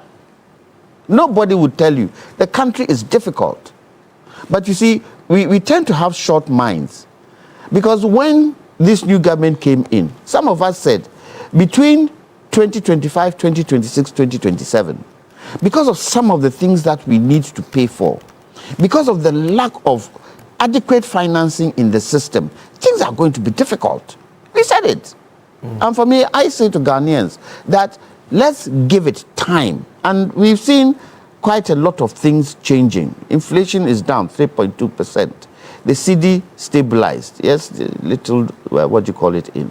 Unfortunately, with the conflict, it looks as if fuel has also gone up, which I see that government wants to make sure that Ghanaians don't get too bogged down with the price of fuel. But most importantly, and I said it there, that the Minister of Transport, if possible, should link up with Senegal and see how Senegal has been able to create an effective railway system. Because that railway system, if we are able to build it, would bring a lot of costs down where transportation is concerned. Transportation is one of the veins of economic development. And if that is high, it creates challenges for other parts of the economy. So I think in general, it wasn't as if AGI was pushing for that one to be done immediately. But if it gets worse, if diesel, and for me, diesel is always the factor. Just on a diesel point, just a direct question. I mean, what point should it get worse? And I'm asking because if you look at the time the levy was passed, the price of diesel was at 13.54 per litre. Currently, diesel is around 15.7, depending on which OMC you are buying from. It's 17. Depending on some of the 17. Yes, I mean, so if you yes, I mean, so if you look at it that way, then the question will be that what point should it get to? Because if from the price of 13.54 per litre as at early June 2025, and now we are around almost 17, basically, just about 0.03 less. What point should it get to? Maybe it's not a question of what point will it get to. Maybe it's a question of how soon will this 17 come down, and if this 17 is prolonged, then maybe it is something that we need to look at. But at least we've seen 3 or 4 pricing windows where the prices have just been going one direction. Yes. So for how long are we going to be able to contain it? A month, 2 months, 3 months, 4 months? We have windows every 2 weeks. I guess, yes, windows every 2 weeks. Every 2 weeks is a month. So maybe if it gets to 3 months and it's still there, then we push for that 1 cedi to at least either be cut or reduced. Okay. Let me come to you, Mr. Abdullah, and maybe we start off from that angle of whether you think we are there or we are nowhere near there. And if you flip it and you compare to the price of petrol on the flip side, you see that petrol has not moved that fast as diesel has done. So one will make the point that that lends credence potentially to the argument that we are not there yet. Thank you very much. And once again, good morning to you and good morning to Lawyer Jantua, Lawyer Malba, as well as Ebo, and the viewers out there. Akable, a very interesting and very good question, and good question you asked, Mr. Jantua, about the diesel prices, and at what point do we consider it a bit harsh or difficult for the consumers? Because if you have something at about 13, and you make the argument that I am bringing this tax, a whooping 1 Ghana cedi on each liter, that's about 5 cedis, close to 5 cedis on a gallon, okay, to be inflicted on the final consumer, because it actually at the export price. It is only fair that when you told Ghanaians that you did not put in a sunset clause in this law because you are going to monitor situations, as and when such situation demands that the law is actually abolished or taken off, you will do that. Okay? That is if you are sensitive to the plight of the people. I mean, if diesel is about 17 now, even the floor price is 17, not actually even. So beyond 17, though the OMCs sell more than 17 as it were. There are some OMCs that sell 18, okay? Some go close to 17.99, 17.95 and all that, because of their little margins they also have to make, or profit that they have to make. So clearly, if you listen to Lawyer Jantua, he himself says that, look, things are hard. He says that, look, we are pushing, but we are not saying immediate. Just listen to him. Look, let's go straight and call a spade a spade. We have said to the people that this law is in because we feel there's a windfall. And that previously, if the price were this, and this time it has come down as a result of the forex market being good, okay, then we are adding 1 cedi. Now that we are having this difficulty, and every window, every 2 weeks, look, let me tell you, Trump is saying that in 2 weeks or 3 weeks that the war, he intends maybe to stop his hostilities in Iran. 2-3 weeks. That's even a single day in the oil industry is a journey. How much more talking about 3 weeks? So we are not sure, it's uncertain. As we speak, the Strait of Hormuz is closed. As we speak, bigger economies are suffering because of fuel, no oil. Everybody, Japan, I'm told Japan has only 5 weeks reserve. Bigger economies. Ourselves, I don't even know how many weeks we have. Okay, so a lot of factors actually come into play when it comes to pricing of the petroleum products in our country. And I'm saying that where we sit right now, it's not going to be within a month or two, given the trend. When you make projections, a month or two would actually be too short, especially when the decision is not in our hands. When is the war going to start, we don't know. So I think that government should do the needful by taking off this biting 1 cedi on each liter, especially on AGO, that is diesel. Because the AGI is speaking because most of the industries and the factories that we have rely on AGO. That is diesel. Most of the big trucks that we have that haul goods for us, they rely on diesel. Now, if that becomes so expensive, they will only have to go in and pass the final cost to the consumer. And it will go a long way to rather make things difficult for us, like my big brother, Lawyer Jantua, said. Because if things are difficult, we are going to make things much more difficult. Okay, so our call is simple. The minority made a call before the AGI is making a call yesterday. I heard them, they were emphatic. Unless the reports that we are receiving on the news portals are wrong. That, look, government should abolish this. And in fact, it's a call on government to walk your own talk, because you said it. When on the 16th of July 2025, when you were introducing this law, you indicated to Ghanaians that, look, we're having a reprieve, and we have to take opportunity to bring in this to be able to pay some debt or offset some debt. Would that context that you referred to when the law was introduced, does that not include where they would have also picked the price from and where they brought it? for which reason we are nowhere near where they are taking it from. I don't know whether you get the point I'm making. Regardless, you just told us that 13 cities has metamorphosed into or has moved into 17 point something, now going to 18 cities. Yes. Now, if you have the, even if you are picking it then, and it was actually at 14, because diesel was around 14 when we're leaving, okay, around 14 something. So it's still even beyond what you picked it from. Okay, so I'm saying that regardless, what is important is that diesel is inching towards 20 cities. Now, if the 20 cities is going to be achieved, in addition to your one city, I think it is really, really inimical to our growth. It's not going to help us. But see, I have looked at the price build-up of our fuel pricing in this country.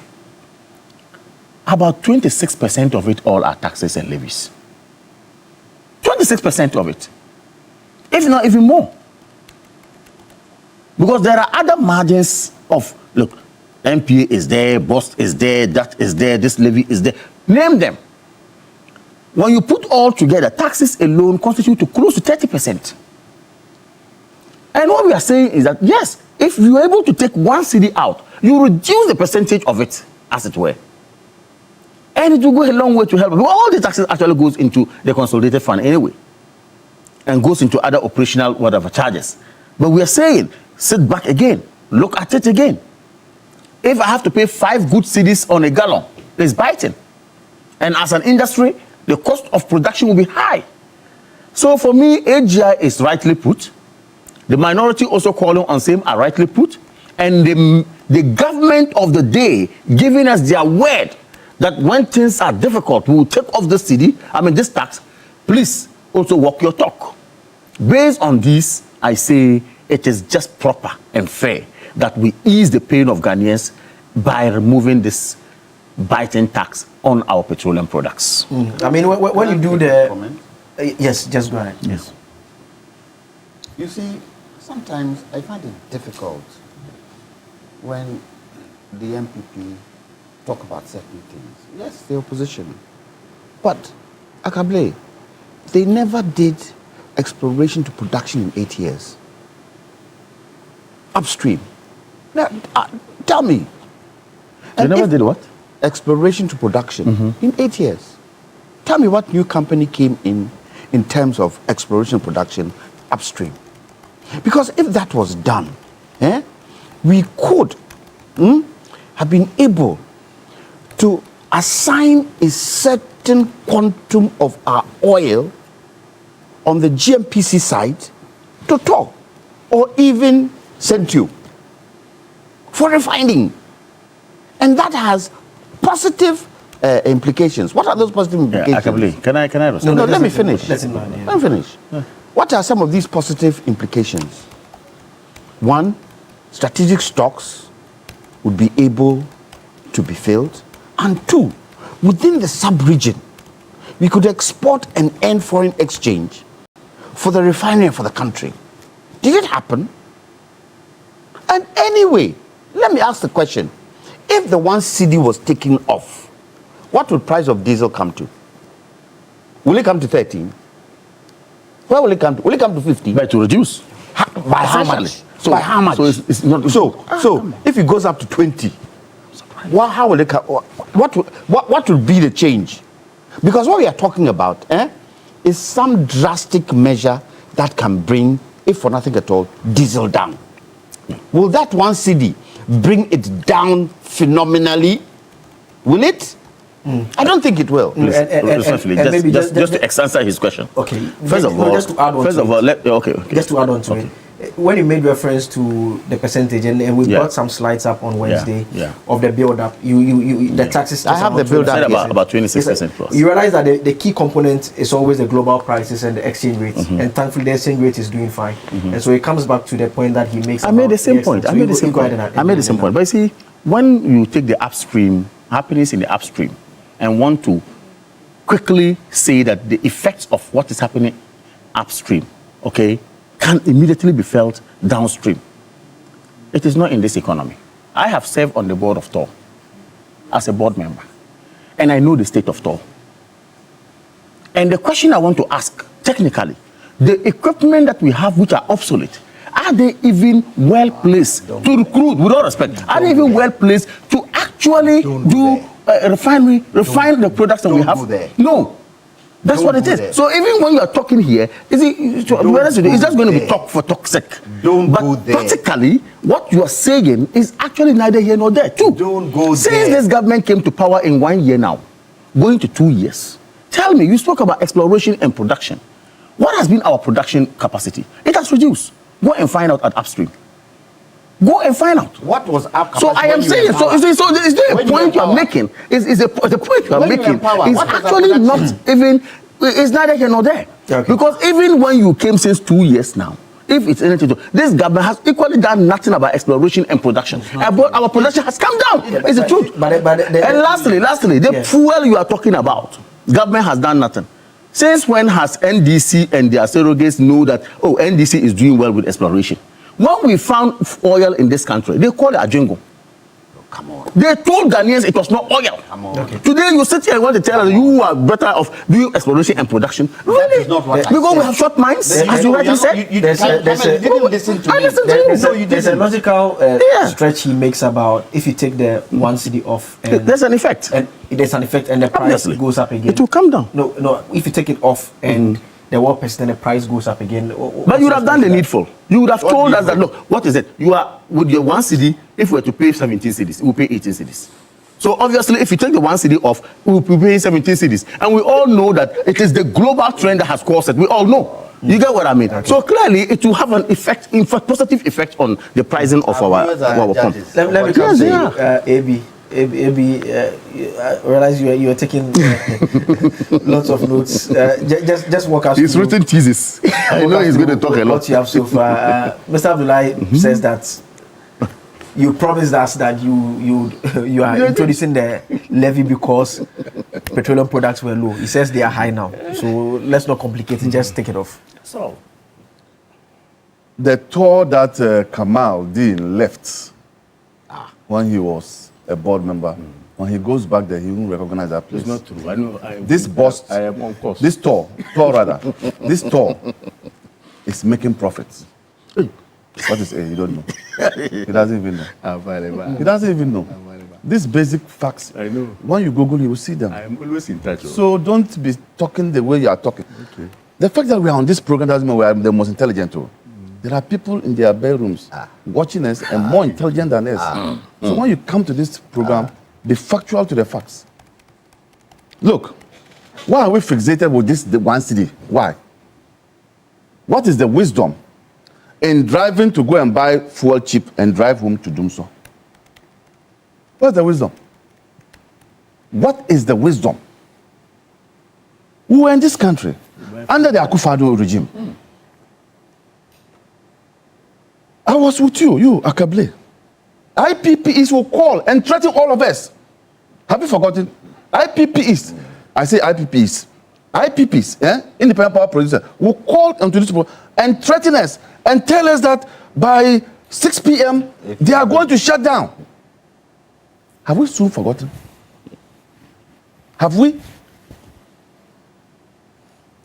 And a government has put in place mechanisms that ever since this 1 cedi has been implemented, have you ever heard any IPP calling onto this your program? Isn't that a clear indication of an improvement? Aren't we happy about it? You, Kamal D, you've said that. And sometimes when I make my presentations, I want to be fair. And I think that you have said there are about 20-something taxes. 20%, 26% taxes. 26% taxes. Is it? Yeah. But yes, so meaning that it's not only the 1 cedi only alone. You see? It was 22. The 1 cedi added to make it 24. This to make was during their time. To make 26. That's why I'm saying that. Our time was 22. I'm saying that it made it 26. The argument is how to give Ghanaians reprieve. That's all. Why are you fixated in that 1 cedi? When you know the 1 cedi is actually doing the work that it was supposed to do.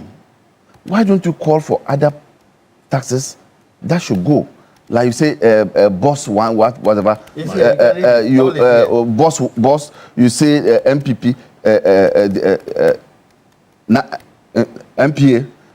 So yes, we can call for the taxes to be reduced, but not the 1 cedi which is playing a critical role. It's also a tax. Oh, lawyer. You don't understand my argument. Don't talk about the one city. That's what I'm telling you. Never talk about that one city. And I joined John Kinakpo that whatever it is, don't touch that one city. Because, look, my children have said it in this program. I used to tell my children that when NDC comes, the doom will stop. NDC, you know, when we came the early days, it was still going off. Then my children asked me, but you said that when Muhammad comes, the will not go off. Why is it going off? Now the thing is stable. You want me to be scrutinized by my children again in the house? You want my children to sanction me and tell me that I'm a liar? Is that what you want? And I'm grooming these children to become NDC. What do you mean by that? So I think that we can talk about. Take them off. We can, and I see the game plan of the MPP is just to go back to this Dumso and to know that Ghanaians hate Dumso, and that will now people now begin to be looking at their direction. But we are smarter than that. We are smarter than that. So I think that in order that, and I like that type of tax, the tax which say that we are taking this one for this purpose, so that we can scrutinize you. But you said that you are taking this tax. Why is this thing going on? I like that type of tax. I like that. I don't like the tax that will just go into a general pool. Taxes for development, but you can't see the development. But I like taxes that target a certain area, and you and me can visibly see it, and you can question and hold duty bearers. Why is it you are taking this one and it's not doing this thing? So, for me, it's a simple matter. This one city is untouchable, and I agree with John Jinapo. It's untouchable. Government should not go there at all. But the president, when he met the civil society organization, said that we will look at the various tax components. And those tax components should be devoid, minus the one city. That's my submission this morning. I mean, because you said he shouldn't talk about the one city, let me ask you, if he was to say that he should touch some other tax other than the one city, you agree with that? I can understand if they take the boss and then tell those people at the boss institution, the MPA, manage your affairs within that limited resources. For now, we are in critical situation. You understand what I mean? But not the one city? No. Okay. Other taxes can be touched. Yes. What is the alternative? What's the bottom line? Bottom line is that we're going to reduce taxes. No, what is the alternative?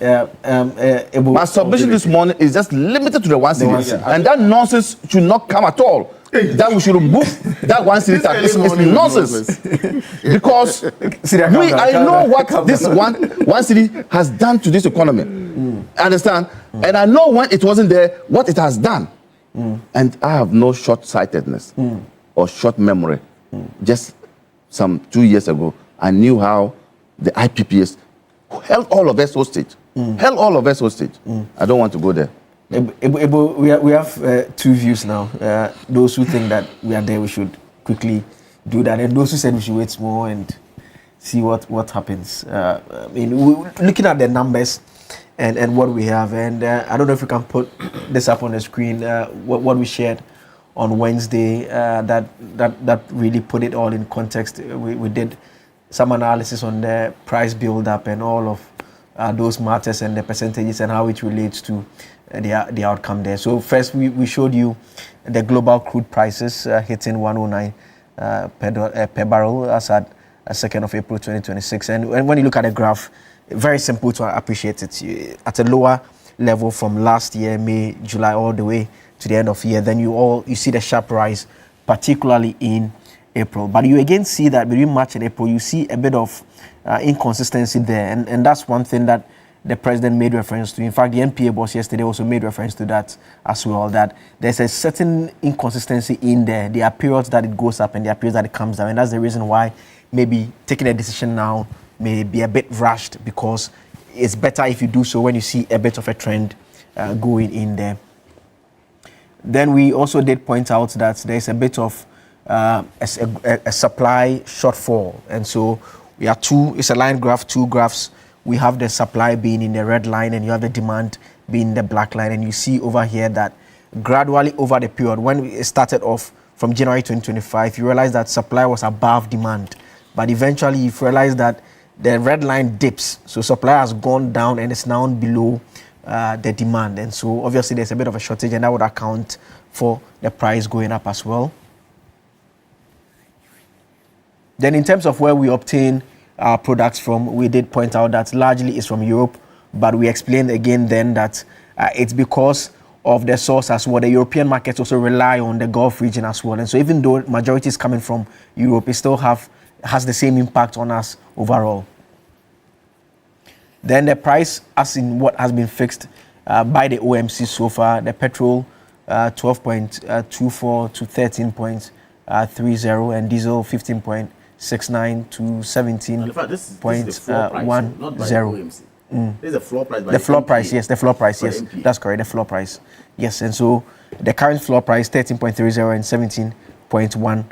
And so you see that some of the OMCs, particularly Gold, they have stayed within this particular region. But the top contributors was what I had made reference to, and you will see that 61% significantly has to do with the global market price and the exchange rate, and the tax and levies just forming 21%. And the margins that Mr. Maliba made reference to falling within 18% range as well. And the argument has been made quite forcefully that if not for the exchange rate, things would have gone off the roof. And fortunately, that is a bit stable. So why not wait in all of this? Ebo, those are the numbers, the data. That's what the data looks like. What do you say? Okay. Let me say this. You see, I think whatever we are discussing should be looked at in a broader context. Whether we like it or not, Ghana is being saddled with about 4 external factors currently. People tend to forget that the price of cocoa on the international market has fallen seriously. Gold has also fallen seriously. In fact, since the beginning of the year till now, gold price has fallen about 18%. It's also affecting our economy already. Of course, if you can also say the Ukraine-Russian war is still ongoing, and we now have the Iran-US-Israel situation. So when we are discussing about economic management, I think we should consider all those factors so that we know what to do as a nation. We shouldn't focus on one thing because of what is happening. Let's take action to solve that problem.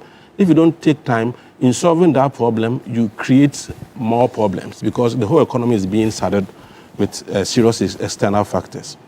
For me, given the fact that this one cedi was introduced for a purpose, it was introduced, one, to pay off legacy energy debt, right? Very important. Secondly, to also buy fuel to ensure that we have stable power, isn't it? Yes. So given these two important reasons for the introduction of the levy, then the question is not just about removing the levy, but whether we are prepared or we are ready to sacrifice energy stability for short-term relief. In the short term, you may have relief because we have removed the cedi. But what is going to be the long-term effect in terms of energy stability? And I'm surprised AGI is the one that made this call. I'm really surprised. I don't know what went into the decision, but they should rather pray that it stays. Why am I saying so?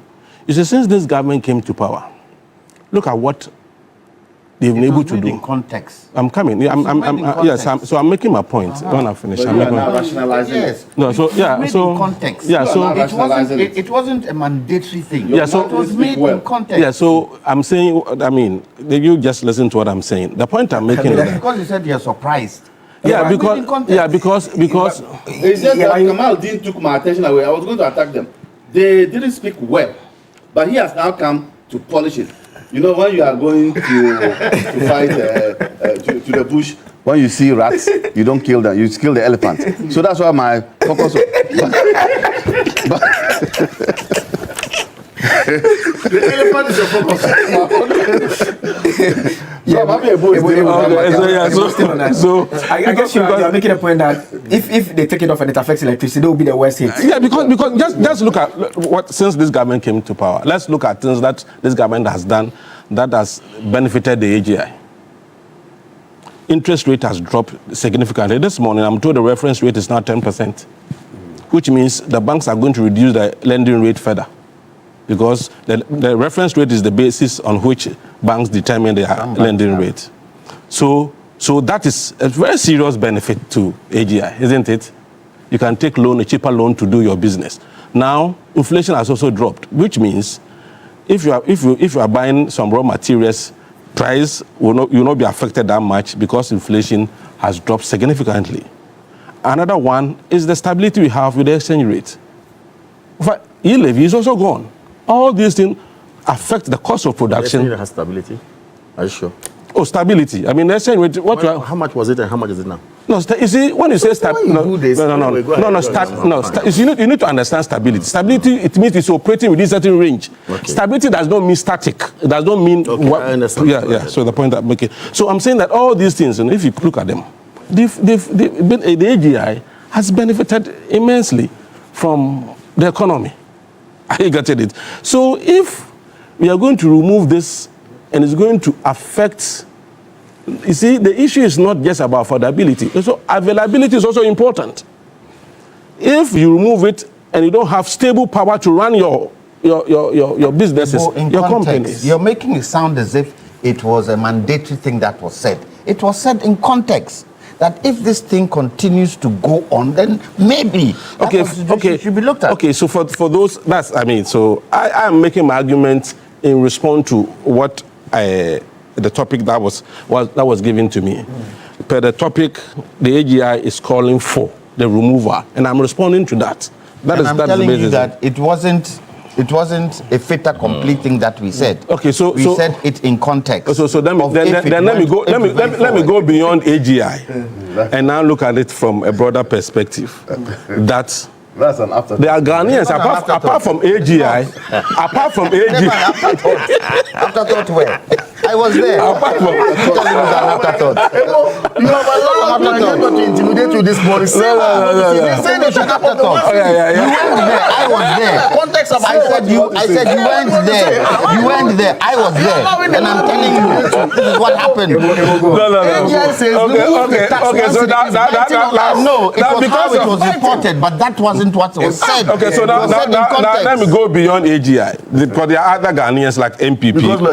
And remember that I've made my point already in respect of the AGI issue. And remember that it's the private sector. It is the private sector. That's what I'm saying, that the private sector, since this government came, the private sector, I mean, look at the situation under MPP in respect of how the private sector was suffocated, and the fact that now they've been liberated to extent because of the way this economy has been managed. And I'm saying that if you've enjoyed all this inflation reduction, exchange rate stability, and the others, I mean, it is only proper that you allow the one city to stay to solve problems that will even help you, I mean, in the long run.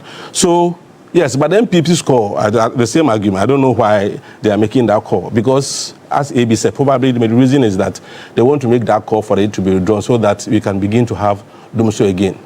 But apart from that, I don't see why anybody should call for the removal of that particular one city, given the fact that it was put there for a purpose. And you're all seeing the results. You've seen the outcome of the reason why the one city was put there. So for me, that should be the argument. I don't think we should overstretch it. Are you then saying?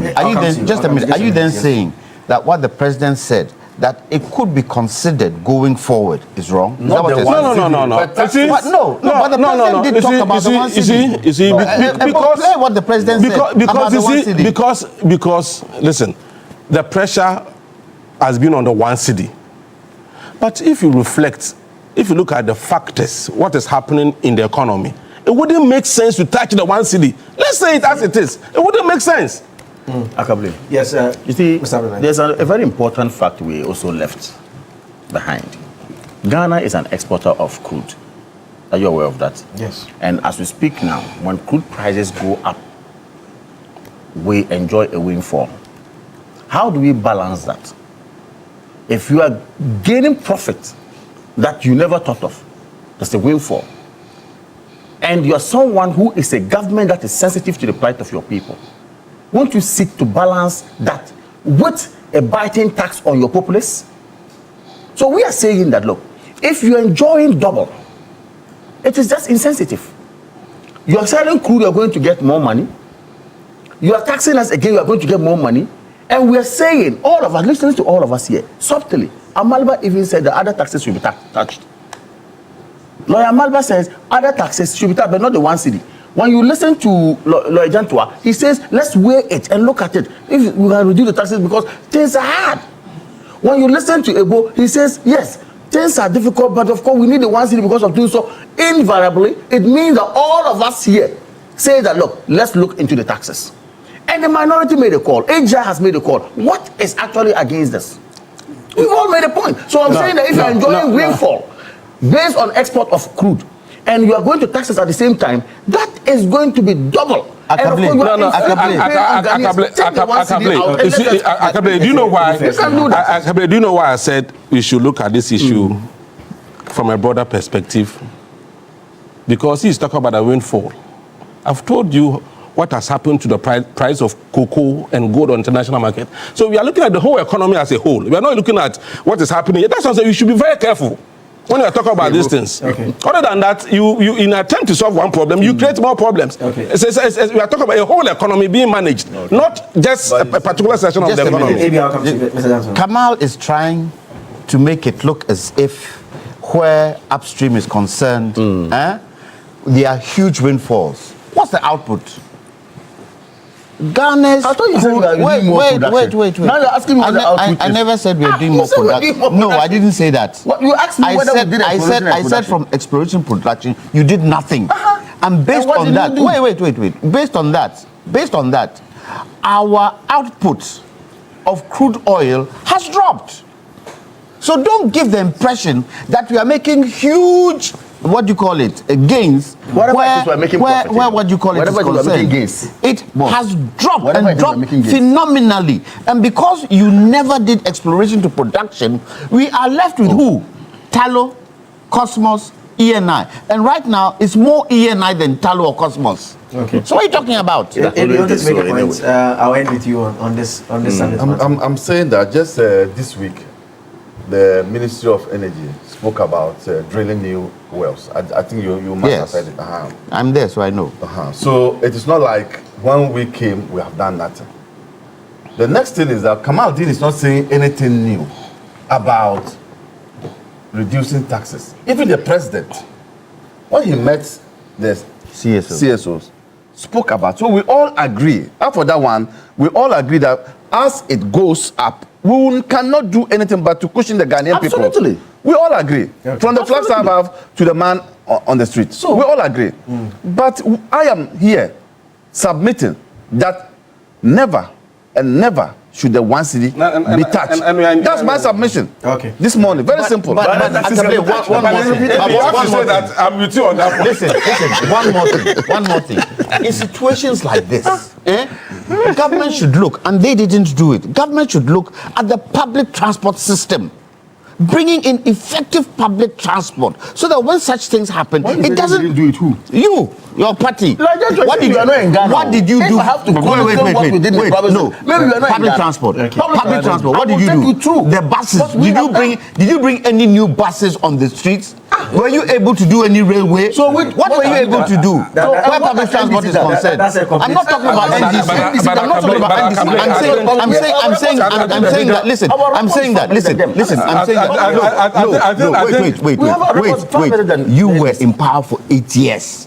They have just come. Stop that. We are talking about the 8 years. We are talking about the 8 years. We are talking about the 8 years.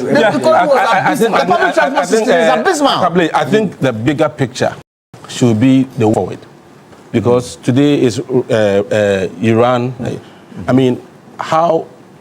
In terms of reserves, how are we going to position ourselves moving forward as a nation? That is even a bigger one. That is the most important issue. I'm happy you are raising it. Yeah, because we can easily have external shock. Not only fuel. What about food?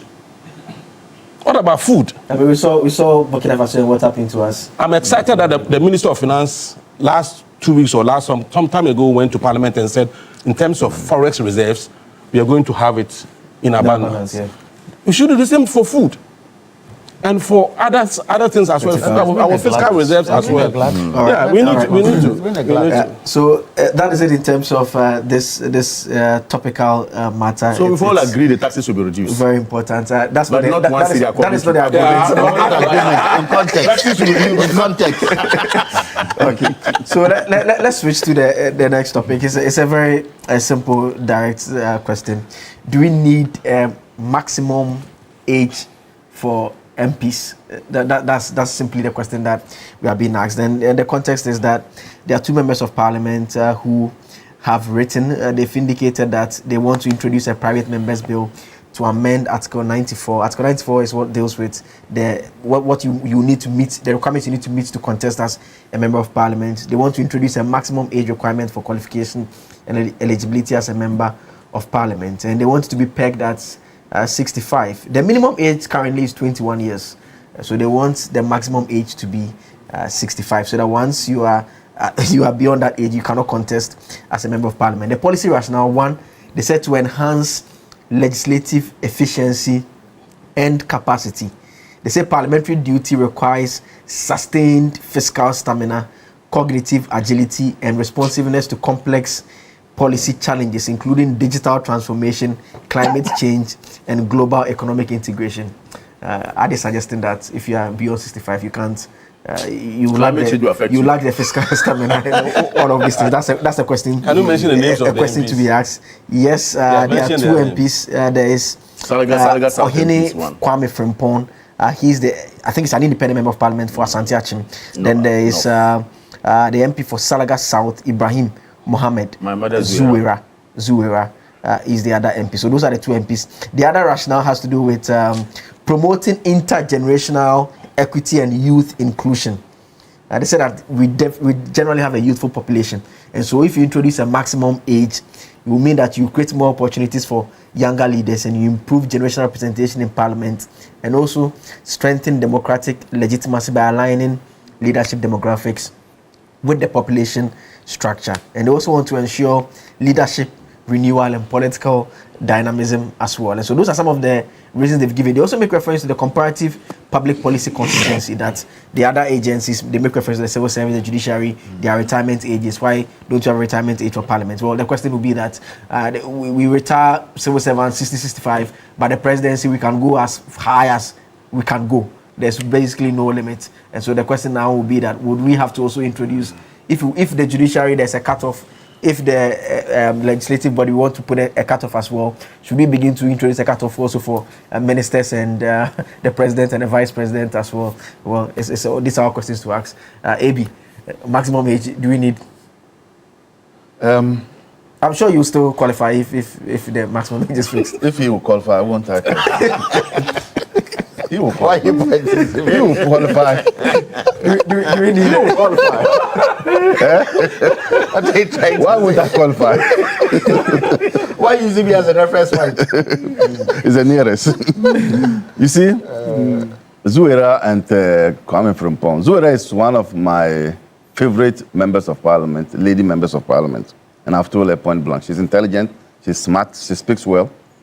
But on this occasion, I disagree with her because that will amount to a form of prejudice and discrimination based on age. And this constitution doesn't allow that. It's just like, it's called ageist. Just like we could say sexist comment. Don't we have some form of age discrimination already in terms of we've imposed a minimum? You have to be 21 to get in, even though voting age is 18. So yeah, that is in consonance with international best practices. That at a certain age that you become responsible, and at a certain age that you become aware of your environment. So those ones are internationally acclaimed. You get it? Mm-hmm. Because, and I think even if they put this bill in Parliament, it will not fly.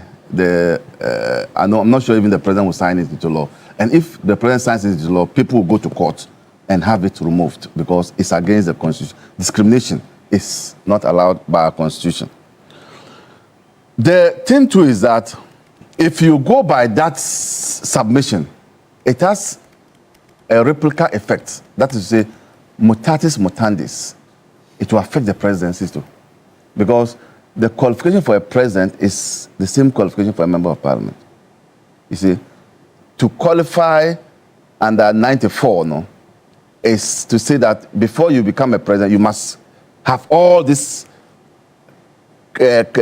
parliamentary criteria fulfilled before you can become president.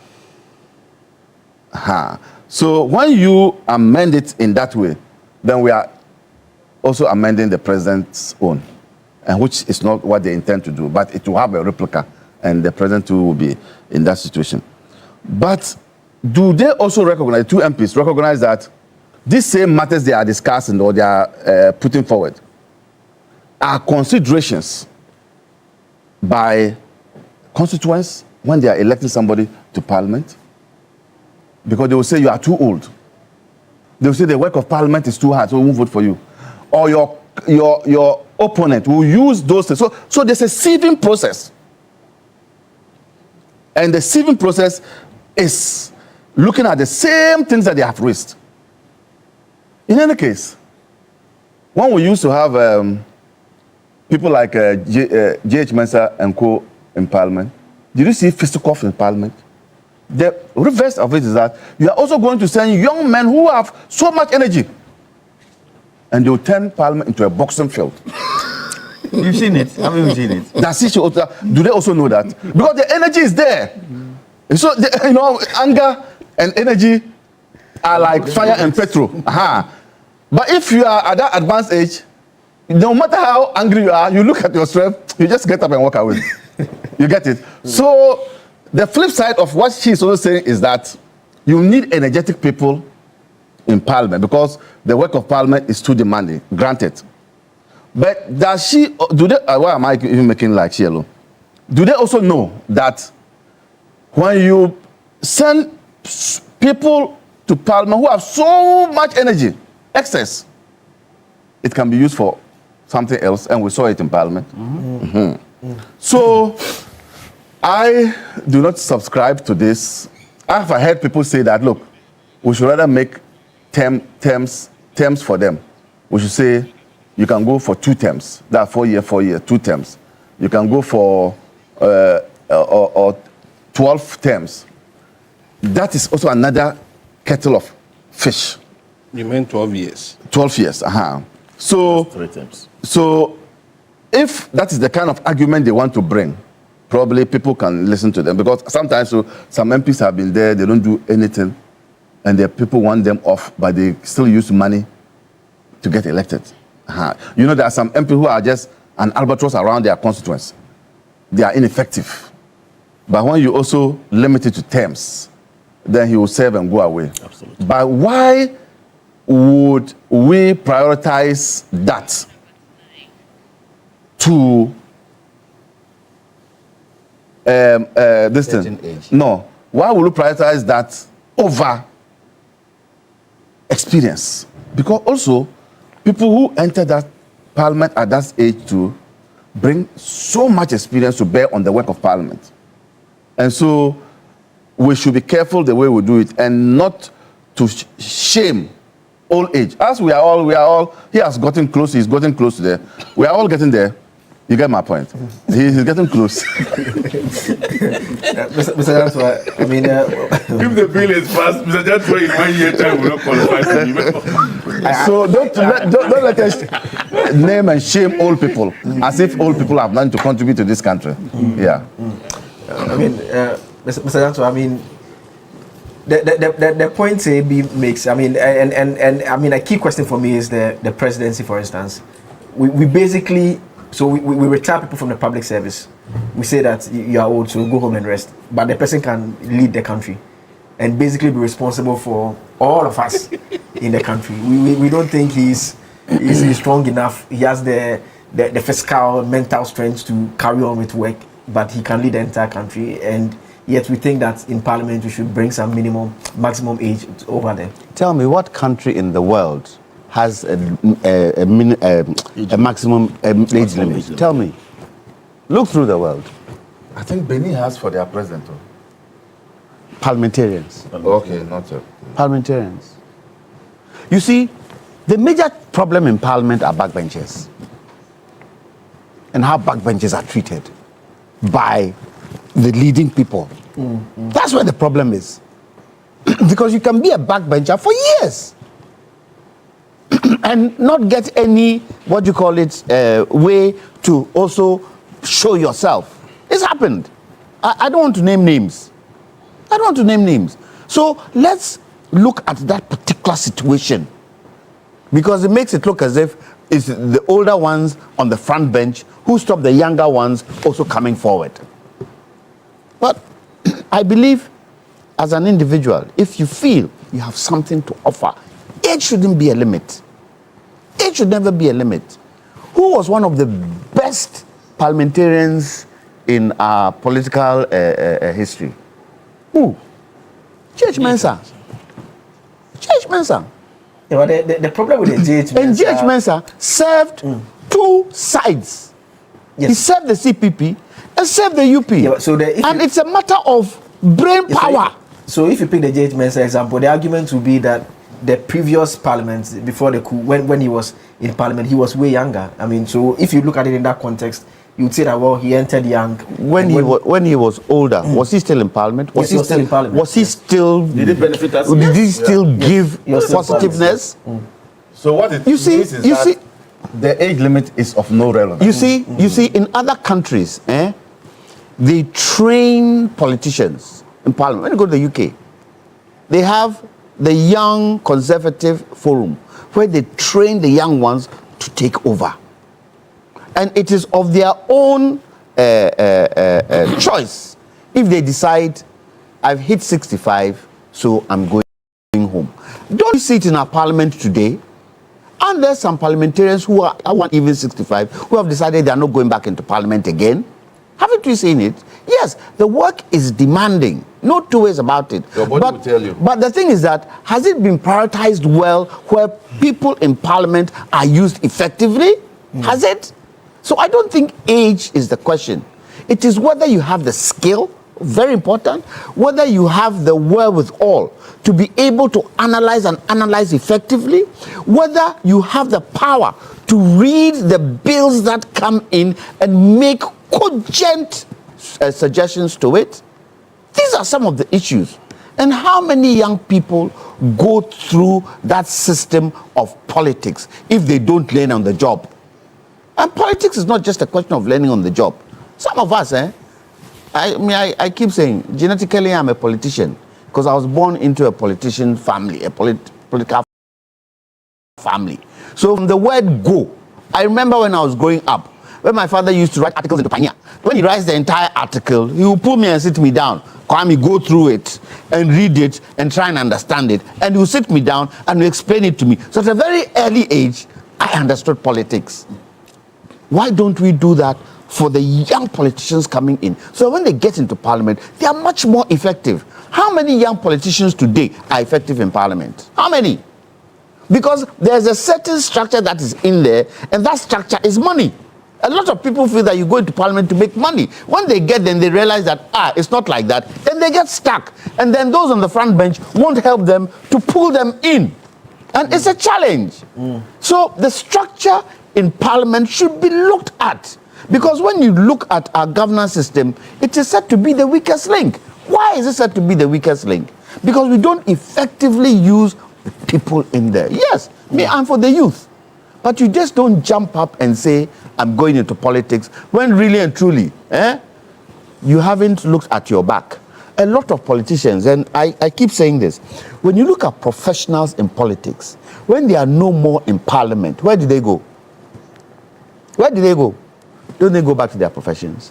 When you look at career people in politics, when they finish, where do they go? They have nowhere to go to. And that is a major challenge. And you see politicians who probably were school teachers or they were in some kind of career, when they're out of parliament, there's nothing for them to do.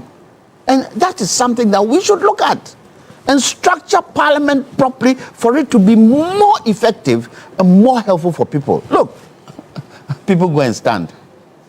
Aren't we supposed, and I can see that recently people are looking more at the individual who comes to stand and what they can offer, and even their own background of those people. We are starting to look at that. But shouldn't that be the criteria? That should be the criteria.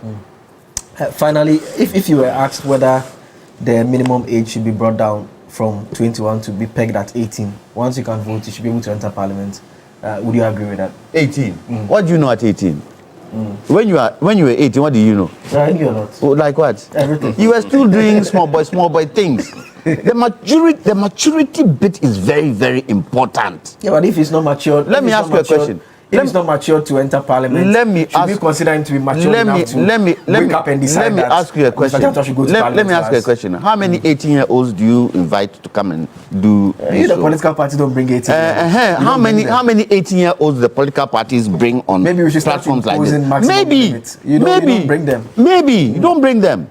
But are you capable enough to understand the issues and dialogue properly? If he can't enter parliament, the question is, should he be allowed then to decide who goes there? Because that is an even more critical decision, someone would argue. When people vote, they vote for a reason. The first thing they vote is because of their pocket. That is the first thing. It's a different, please let me finish. It's a different kettle of fish where voting is concerned. Different kettle of fish. Okay. I did child psychology in school. Now, at various ages, when you attain a certain age, there's something you can do and there's something you cannot do. So I remember my wife saying that the one of the friend's daughters can read and my daughter cannot read. I said, well, how old is your? Then I realized that it was 3 years different. I said, wait, when he also gets that age, you see that he can read. Today I tell her, can you see now? So child psychology will tell you that at a certain age, the brain is capable of doing certain things. And at a certain age, it's also capable of doing other sophisticated things. So for voting, yes, 18, the psychology will tell you that they can differentiate because they've been voting in school to elect their class prefects. So who is a cupboard boy? Then they raise their hand. That's part of it. They know those ones. But to rule a constituency, so you understand? Well, maybe I'll start off with the last point I was making about the voting and being voted for. I mean, because from one view, that's even a more critical decision-making process. Because you are 65, you have one vote. You are 18, one vote. The two of them will go into the box at the same time. They would, if they decide to vote the same way, they have the same impact. If they vote different way, they neutralize each other, basically. Yeah, it's a very solid argument. You see, and it's even worse if the person is educated and understands what is happening in some things, it may be okay, but it's even worse when the person is far away from knowing what is happening in the country, but yet the person would have to vote. So his vote and against professor's vote, 1-1, -1 + 1, 0. You see, but I mean, this bill, they should throw it away. I mean, it doesn't make sense to me at all. I don't know what informed the coming up of the bill, but who is the oldest member of parliament today in terms of age? Who is I'm thinking of Collins Downer. I think it's isn't it the one who grew MP, the woman? Is she not 80? We're told she's 80. How many years? We'll have to check. We need to check. Because if you go to that, she's the first timer, but she's a bit elderly. Yeah, if you go to the advanced countries, if you go to US, you have someone who is 91, who is 1991. Chuck is 91. He's a senator. Yeah. If you go to UK, you have Edward. Say Edward is about 74, 75. He's an MP. So it's not just about the age. In any case, are we not saying that? Wisdom. In any case, we just finished with our constitutional review, and one of the things that we're going to do is that we're going to decouple, or we're going to they're going to make it in such a way that the minister cannot be a member of parliament. So it means somebody can be a member of parliament for life, more or less. Are you getting it? But we did that in 1969. Yeah, but we will need more experienced people to be in parliament. So if somebody goes to parliament at age 60, so the next 4 years, the person should not go to parliament again because of age. More, the person can be in parliament and acquire more experience and be of benefit to his constituents. But yeah, you would have come with experience somewhere. Yeah. So I don't think it's anything that we need to consider. The argument that AB made was very solid. I mean, if you are to consider the position of the president and the MP, if there's one we should touch, it should be the president. If indeed you have to touch one in terms of putting age limit to the office, then it should be the president, not even a member of parliament. Why? I mean, because president has specific term limits. President has specific term limit. MPs don't have term limits. Can I ask you a question? President Mohammed's first term and his second term, do you see a difference? Of course, I see. And what's the difference? Oh, experience acquired in the first term being used in the second term. More maturity. More maturity. Yeah, but I mean, and handling things better. But it's not the age. Akufo-Addo too was old. And what did we see? So I'm saying it's not. Did we see in the second term? It's not just about what did we see in the second term? I'm saying it's not just about age. Akufo-Addo too was old. It depends on what you want to do, and do it. No. So do it because of the people. So the point I'm making is that it's not just about age. In fact, there was a heated argument in court between Chebawuntumi's lawyer and Dr. Sai, and basically Appiah-Kubi was asking him that, is this what you are teaching your students? Then he replied that I'm teaching you as well. Then Appiah-Kubi said that I'm your senior member. I was called for. Then Dr. Sai replies that you are senior because you've been alive since you were called.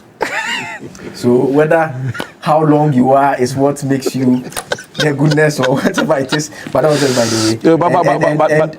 Yes, and so you're making a point about wisdom. You think it's more of the experience that you acquire over that period. But I don't think wisdom, even competence and experience, I don't think they are product of age. So age shouldn't be a factor. Age shouldn't be a factor as to.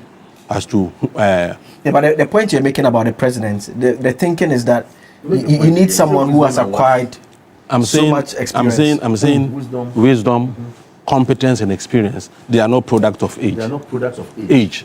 No, I disagree anyway. But which of them do you disagree? When he gets his turn, because somebody can be in office for 20 years without experience. But what is Kamal doing? Haven't you seen a foolish old man? Haven't you seen a foolish old man would have been foolish when he was young? Have I spoken? I'm not spoken yet. Okay, then let's look at the judges. Judges retired 70. I've not spoken yet. Supreme Court judges retired 70. Let's make it 55 or 60. If indeed it's about age. So let's look at all these things. The point you made, which is a very serious one, is that somebody can retire as a public servant and become president. Yes. As a public servant, you are not fit because of age. But you can become president and you'll be fit to govern the whole country. That is the situation we have with our constitution. I think. I mean, so the MPs will tell you that potentially let's fix all the retirement ages everywhere the same. So 65 all over the place. President, Supreme Court. Can I just Akable, before he comes, can I just read what somebody has sent me? They said, I'm reacting to, and this is from Nicholas Avignon. He's saying, I'm reacting to setting age limits for parliamentarians, and I am of the view that nobody should limit constituents' choice on who should represent them in parliament. If voters prefer an older person, so be it. I think it's a fantastic point. Yes. Because the constituents themselves have a way of dealing with those matters, and they are smart. And I've just told you that it is not about whether you are old or you are young. It's about what you can deliver. Yes. And I just told my brother here that there are foolish old men. What it means is that they were foolish when they were young. And they grew up with it. Alternatively, they became foolish. No, they can't be that. It's a habit acquired. Yes, Mr. Like. In fact, yesterday when I read this, I was appalled. Then I said to myself, not too long ago, the president made a CSOs and said that LGBTQ bill or the family values bill was not a priority and that we have other things to take care of. I think, let me borrow the words of the president. In this case, he was referring to LGBTQ bill, which is not a priority, even though that saw him to win his election because they had to go all out. But I am referring to this For a second, I thought you were but I'm referring to this particular. To say the same thing. No, of course. He was saying this, that was a priority. Okay. And I also want to say that this isn't a priority at all. They should trace somewhere. I want to, at all. In fact, this one is needless. When I saw it, I went to my Facebook wall and I wrote something. And in fact, Lawyer Malber's comment is exactly what I wrote. I asked, so if the president can be over 70 years, the parliamentarian cannot be 65 years, yes. What logic is that? That was my question on my Facebook wall, if you look at my wall. And Lawyer Malber asked the same question. You understand? I think that, look, bodily infirmity is a requirement of the Constitution. Okay? Saneness, in terms of sound mind, is a requirement of the Constitution, which has been provided for in the Constitution already. Age was not because, I believe, in the contemplation of the framers of the Constitution, it mattered. They just gave, both Lawyer Malber and Lawyer John Tua gave example of J.H. Mensah and his likes. Growing up, I saw D.F. Anna. I was very young. He was a Speaker of Parliament. Excellent jurists metamorphosing into Speaker of Parliament. Members of Parliament were serious-minded people, and they are still do. But today, we have young MPs who go to sit on national television. Don't even know what the law says about how a president can be changed.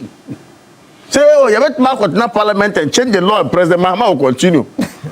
A young MP sitting on national television saying this. They can even fight when they somebody with energy.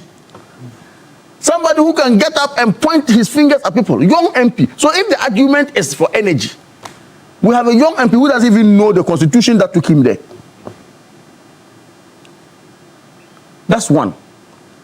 Two, there's a saying that age ain't nothing but a number. Okay?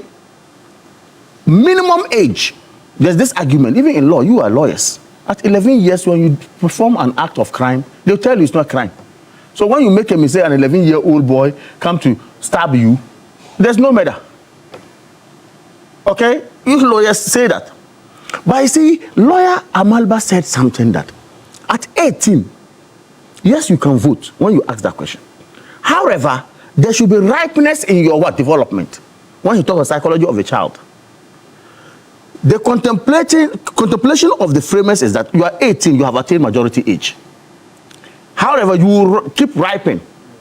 By 21, your ripeness would have been a bit much more okay. You can go to Parliament. Because we are making laws. And laws are so important. And the Latin people say it, lex injusta non ex lex. Hey, but come on. Is that not what the Latin people say? A law that is a bad law. So, and these are very right people who are supposed to make such laws for us. So I want to agree with Lawyer Malber when he says that, look, at certain age you develop, your ripeness will move on.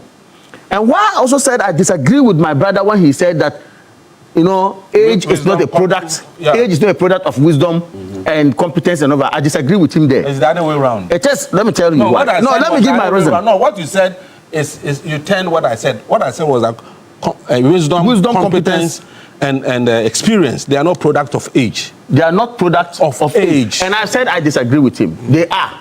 Age also plays a factor. Why?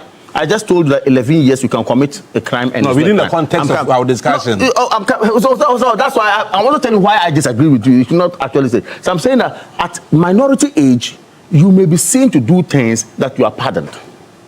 At a certain age, like my brother said, they are foolish old men. You understand? You get to a certain age, hey, now we need a FIPA, now we are the other way. You see, people see you as reasonably somebody who is not supposed to have done this. You understand? So frankly speaking, I think that this bill, like I said, ab initio, in fact, is dead on arrival. It should be thrown away. So that's been, they should find that that's been for I think, with all respect to Madam Zuira and the other MPs, I think they only want to be heard. Maybe they have been on backbench for some time, nobody's listening to them. Maybe they just want to be heard. You want to stir controversy. Sometimes, you know, in politics, you stir controversy. Because if not, nobody will read what you have read, to the extent of mentioning climate change. What has climate change got to do with somebody's age? They said they want to create more opportunities for younger leaders. Because if The argument is that if we are not careful, let them contest. Let them contest. The constituent. Let's just made reference to UK and how they groom young people. We should be deliberate about grooming people. We should be deliberate about mentoring young people, letting them know where they are entering and what the commitment that comes with it. We have not done all this. Then we just get up and go to law, pass a law that if you are 65, you can't go to parliament. We cannot do that. In fact, let me tell you, let's be honest, some of the MPs in parliament, they have no business being in parliament. Yes. So given the kind of things they've done, what they've shown Ghanaians, they have no business being in parliament. I've just given you an example of an MP who sits on TV and tell you that the law, we can just go and change in parliament, change the law, and then President Man will go for a state term or whatever. We have MPs who have said that young MPs. And these are the people who want to encourage. So, let me give you an example. Yes. Having people compared Oseche Mensah Bonsu to the current minority leader. Kamau will not agree with you. And what have they said? Kamau will not agree with you. And what have they said? Kamau will not agree with you. I said, what have they said? They've said the maturity of Oseche Mensah Bonsu is not the maturity of the current minority leader. No, that is not to say. No, let's be with all fairness to both before and after minority leader, all of them are matured in the first place. So it defeats what about the argument you are bringing up anyway. Okay. It is about style. The arguments are different. No, it's about style. I can decide to go diplomatic. It's all part and I can also decide to go, if you like, the buga. Not the buga per se. But that's what is happening. If you pushing your point is different. As we sit on this table, my way of communicating is different from the way Ebo speaks. The same way is different from Lloyd Jantua speaks. But it does not mean that your producers or whoever brought us here has not measured our level of intelligence or our level of maturity. You get what I mean? So that comparison for me is neither here nor there. I mean, you go to parliament and you overturn tables. You go to parliament and you overturn tables and all that. Let me just get my time. But on this point, to be serious, first of all, for me, the Constitution, like Lawyer Malba said, okay, is clear on it. We can't discriminate based on age. That's one. Two, it wasn't a well thought out, position that they made. And three, the executive, like we said, when you take Article 57, reading it down, the qualification to make you a president is clear. It is almost the same from Article 94, the same. And even Article 94 says if you don't go to school, you can be a member of parliament. You don't need to go to school, you should be whatever. Start illiterate, with all respect. You can be a member of parliament. You are not even talking about that one. You have come to sit here and all you want us to discuss is that 65 years. For me, I think it's another year. Let's both old and new, young ones, get into parliament. Let the constituents sieve them. Who you want to go, who you don't want to go. Yeah. And look, our current demography, after all, the youth is becoming more, the numbers of the youth is becoming higher than even the old ones. The old ones are dying. We are beginning to become a youthful population. Yeah. So the youth will go. Okay. But don't make a law that deals with people's ages. It is wrong. It is discriminatory. Go to parliament and see. I'm telling you, with the current form of parliament, both sides of the divide, when you go towards NDC, less than 20% will be doing the actual work, parliamentary work. Yeah. When you go towards MPP, less than 20% will be doing the actual parliamentary work because commitment is not there. They should be addressing commitment. Yeah. Okay. People don't even go to parliament to work. And you come and say that and say, they should go and throw that to the marriage. The one that topic was sent to me, my immediate reaction was nonsense. I'm just being honest. Nonsense meaning something that does not make sense. Yeah. No, that was my immediate reaction because it doesn't make sense. Anyway, it doesn't make sense. All right, that's all time would allow. Let me do some messages before we wrap up. We'll do the first draw also before we go for the break at this point in time. Landlord Borga D-Line, you say that the NPP and Kamaldeen is disappointed in what? Food is cheap, cities is strong, interest rate is low, inflation is 3 to 2%. Landlord, 3.2%. Diesel is not. That's why he's a landlord. He's taking rent and enjoying the Borga. Hi, and you know him. You extend your regards to Abraham Amaliba. I'm sure he's a friend of Abraham Amaliba. Yes. He's a friend of Amaliba. I get it. Landlord is enjoying rent. He's okay. He's thinking that Lord also knows Kamaldeen, but I'm sorry. So that's one message there. A lot of the messages on the social media. He said, in case of any slip by the NDC, UP party should be the alternative to power. Of course, of course. Mohammed, of course. It didn't start with millions, MPP. And Jamal Abdul Nasir, you say that Amaliba is making people laugh there always. It's really, before we come on, there are things you can say. You're going to hear that. And I'm going to do a brief. We are going to do a brief 1 minute around because it's Easter. I'll start off with you first, Mr. Maliba, because you Easter, you were advising us last time. Brief Easter messages around the table, then wrap up 1 minute. The fact that Jesus died on Friday and resurrected on Sunday, 3 days. Yes. Doesn't mean that driver you can die and come back on Monday. So when you are driving, be sure you are not taking alcohol. Be sure to take your passengers to their destination. My men are already out in the major routes. We have some at Suhum Junction. What junction? Lindador. They are there. All the regions too have gone to the major trunk roads. Together with the MTTD, they will stop you and give you driver education. Police would enforce. We don't have powers of enforcement. We provide legal education, road safety education. So when you meet them, just be kind and stop, and then they will deal with you for 5 minutes and you continue.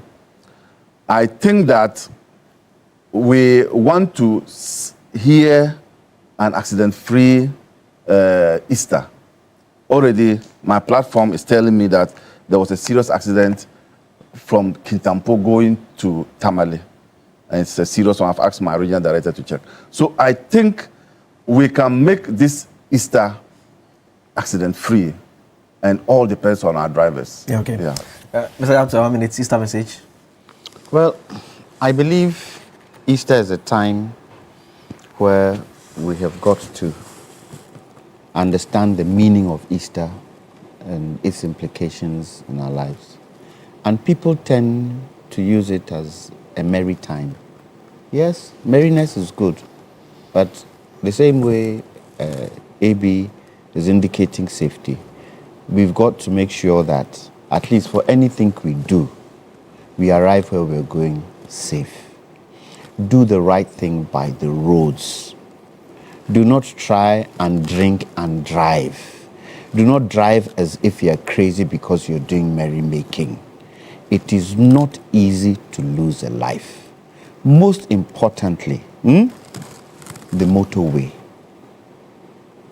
The motorway and the crossings on the motorway at night. A few days ago, a Uber driver at night did not see the person pass and knocked the woman off. She was in black. There are no lights on that road. That road shouldn't be crossed. It's a highway. Please, let's be safe on that motorway. But I think, most importantly, we should train our trotro drivers anywhere they stop, especially on the motorway, anywhere they stop. This is Easter. And people would take it as merrymaking. No problem.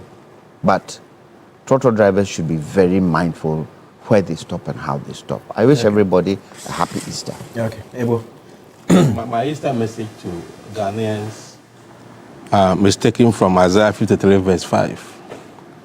It says, "But he was pierced for our transgressions.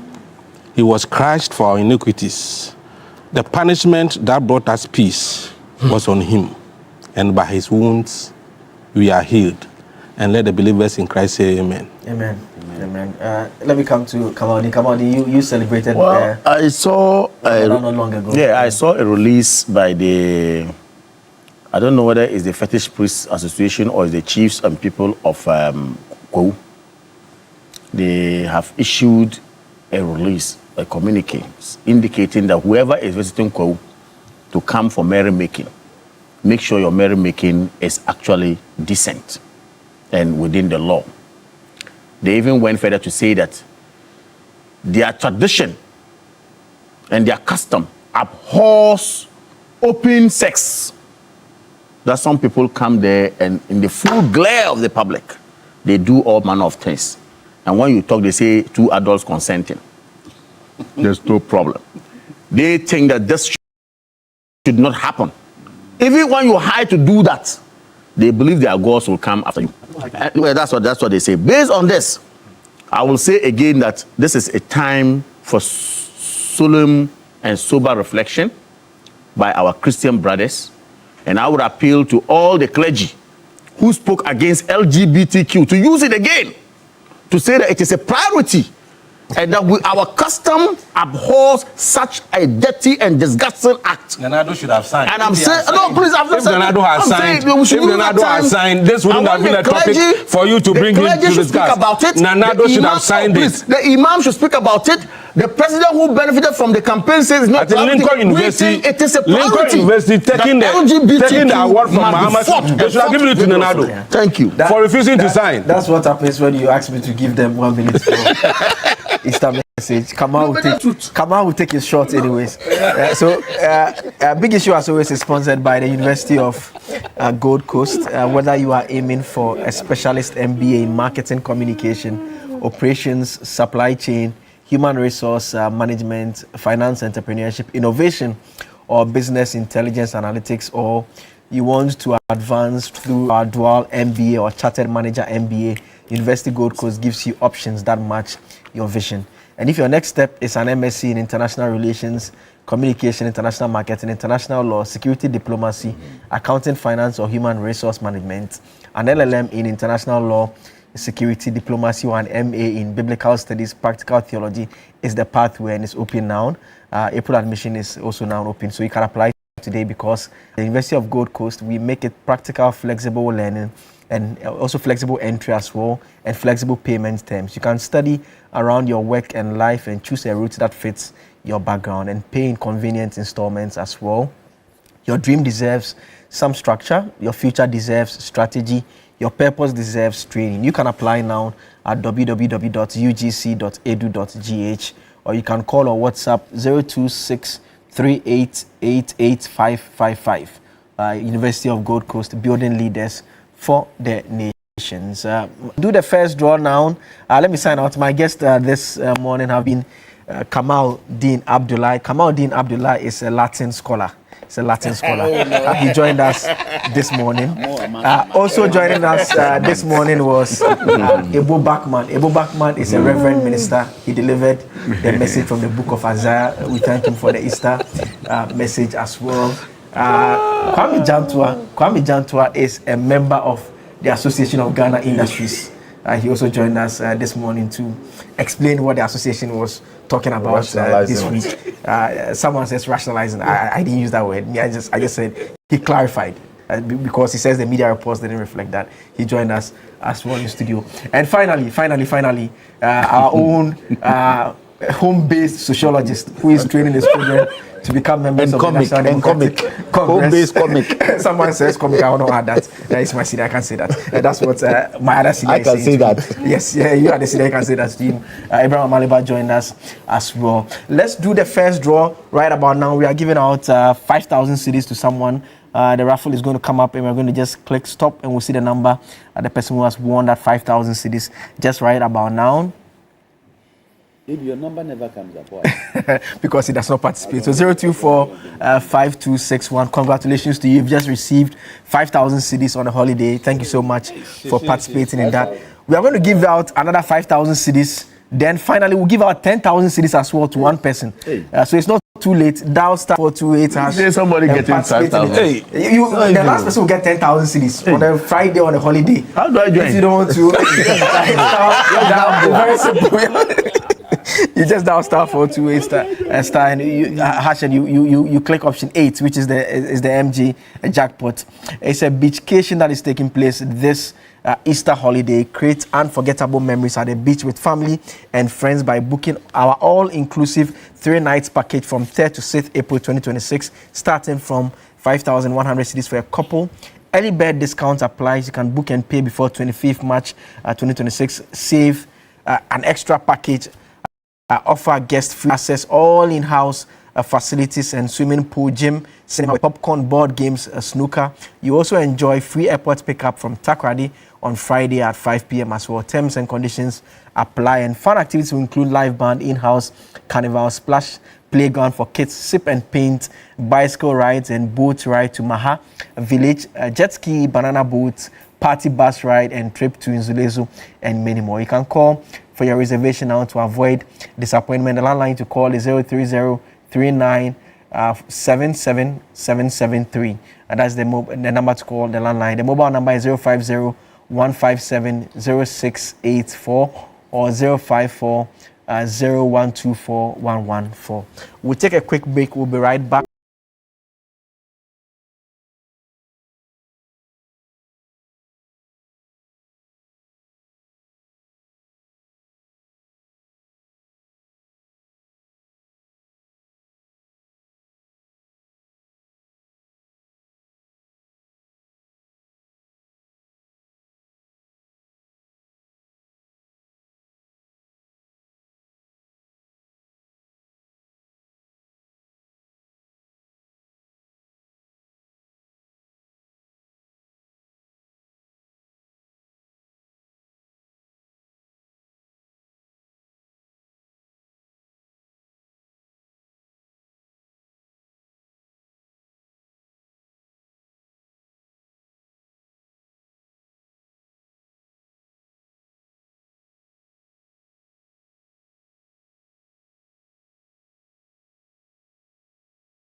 Conversation about it. In case you don't know what Good Friday is all about and really the significance of it to Christianity. And I'm joined in the studio now by Dr. Reverend David Kofi Mauvi-Waku, who is also the founder, Live Ahead Vision Ministry. Live Ahead.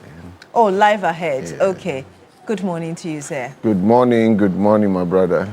And Good my Friday. Sister. Should I say Happy Good Friday? Yes, you are fine to say that. Yes, thank you so much for joining us. You're welcome. And perhaps we can start the conversation from here. For those who don't know what Good Friday is about, if you can educate us on what it is about. Okay. Generally, anything good means it's something pleasant, something welcoming, something that will give you a better news than what you have. So Good Friday,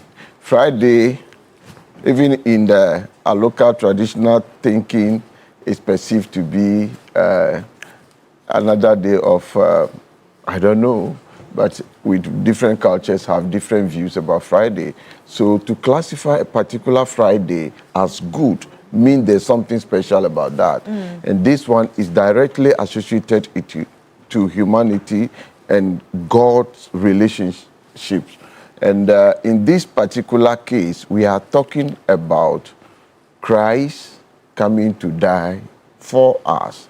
And why a death should be classified as something good? That tells you that it's gone beyond just the affliction, the pain, the dying. It's not limited there. What is the reason for that? It is good because at that point, humanity is connected back. It's brought back by God. And it is a significant point in Christian religion. In Christian religion, we believe that it is at this point that man has gained back his position as a son or daughter or heir of God, because it's a position that was lost to man as a result of disobedience. As we in the Christian religion, we believe man fell from that sonship, that daughtership of God. But at this particular moment, at this particular event of a Good Friday, which I believe we'll be discussing more, where Christ was crucified, where the sins of the world were heaped on him, which is a mystery for understanding. People do not understand. And by the end of this conversation, my prayer is that the goodness of this Friday will be made manifest in lives, in societies, in communities, and everybody who have faith in this, as said in John 3:16, that anybody who believe in this concept will have eternal life. At the end of the day, our prayer is that eternal life should be available to as many as will be listening to us this morning. The good about the Friday is that it is a point where humanity is connected back, is brought back as a son and daughter of God. And we'll go back to the John 3:16 that you quoted, but you kept saying bought back, and just reminded me of, is it Romans 3:23, which says that all have sinned and fall short of the glory of God. What is the significance of that in this context of a Good Friday? Okay, so the significance is that I try, when you're talking about the redemption story, maybe something closest to us in terms of maybe economic or money, anything linked to money is easier to understand to people because it's dear to our heart. You heard many times people say we are buying treasury bill, we are buying treasury bill. Treasury bill, what it technically means is that if government at a point feel there is too much money or excess money in the system, they issue bills to collect the money. And that money that is collected by the central bank is put into a place like a cell. That particular money that we felt, or the bank feel, or the system feel is too much. When it's collected, it is not used. It is locked into a vault or kept there, like put into prison. So when it is time and you want to get your money back, we call it redemption. You want to redeem. In other words, you want to bought or buy back your money.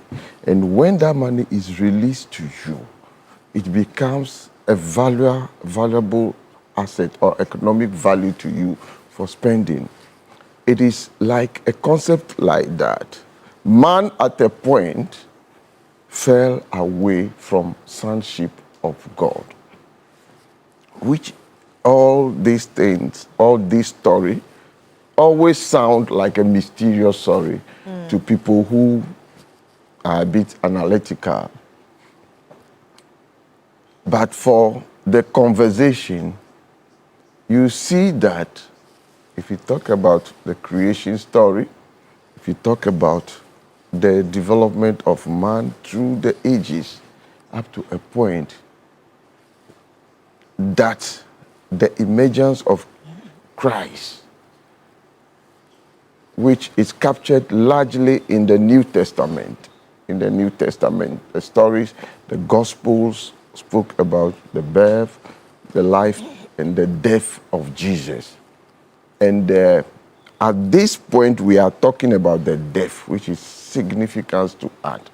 And I'm explaining that that is the point where man is brought back by God as a son and daughter, a position you have lost, a value you have lost.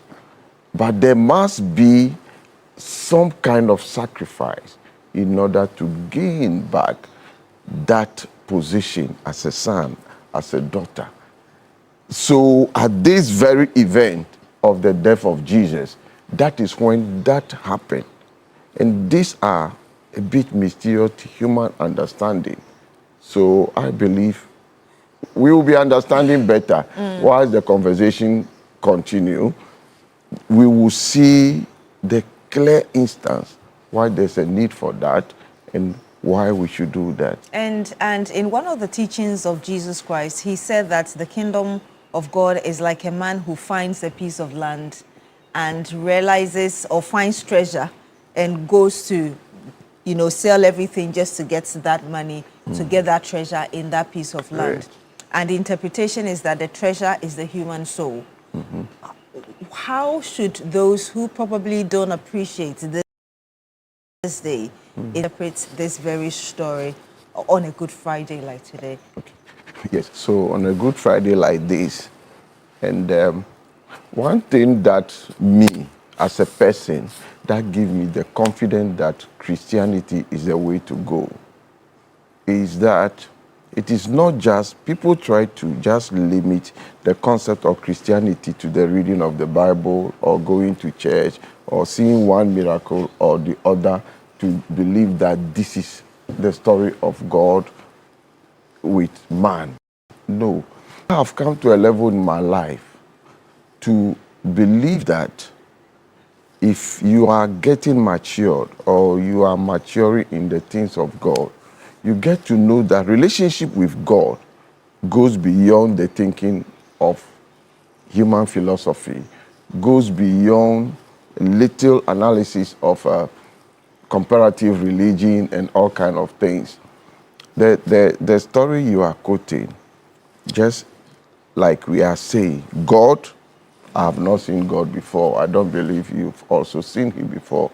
Many prophets, many big men or whoever, nobody can testify that he has seen God before. Last Sunday, I was teaching something in my church and trying to tell a story that the reality of God and God's relationship with man, God is not in the business of making sure or just trying to do something for people to see that he is God.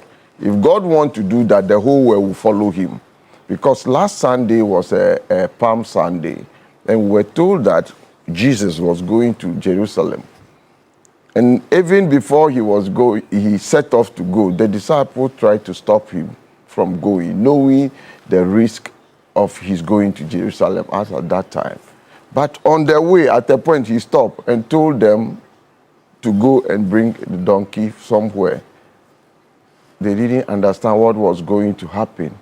When the donkey was brought, Jesus sat on it, and instantly, the whole Jerusalem, no event planning, no organization, the whole place followed Jesus, started shouting that this is the Messiah, this is the Son of God. Just by that little event, the whole world recognized that this is God. So if God wanted to show for people to know who he is, he would have done it in many ways. But God is bigger than that. God wants us to build a faith, a belief system in him to know. So coming back to your story, God in his own wisdom created the world, made man, put man in the garden as we were told. At the point we understood there was disobedience and man lost that position. God in his own wisdom does not create man like a robot. You get it? He didn't create man like a robot that when he pressed a button, he should just be acting the way. We have our free will. Yes, we have our free will to make a decision. That is the story. So our free will pushes us to a certain point. And at a point, the concept of God is about love.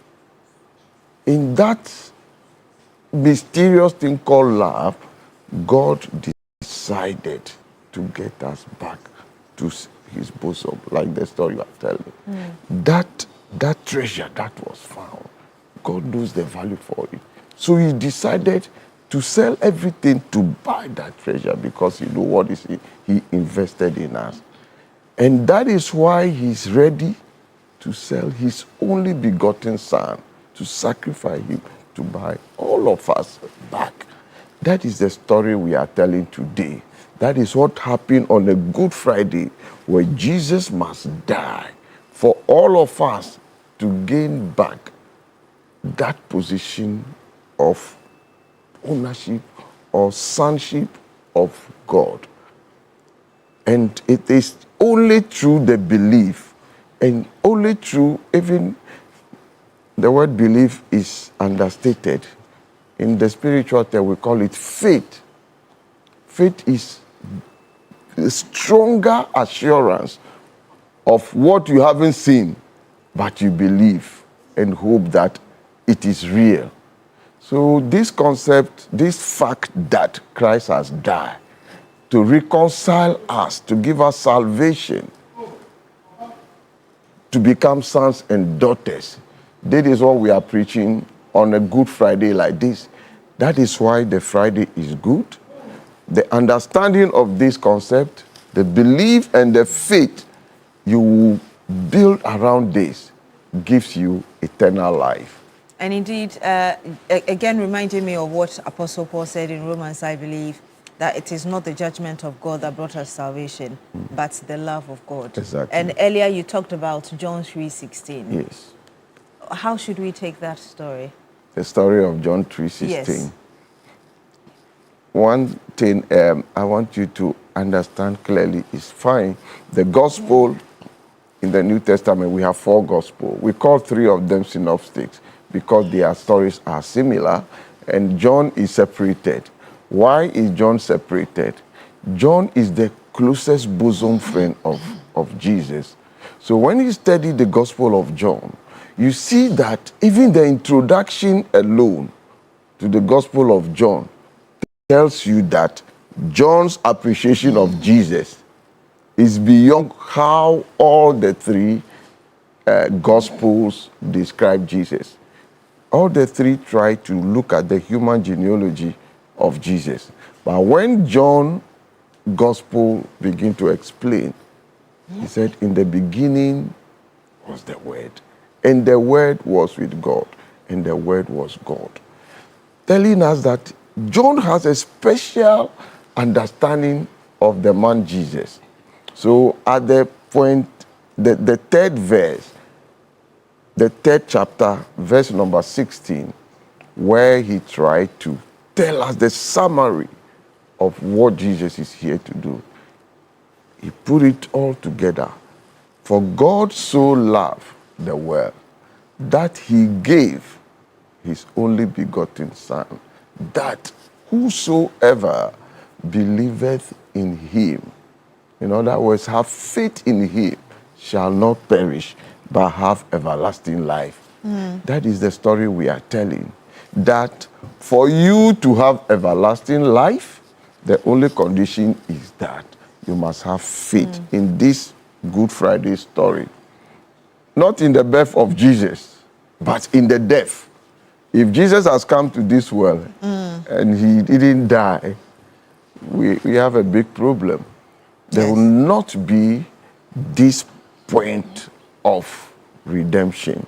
It is the death. Why is the death so significant? I think that is the story we are trying to tell.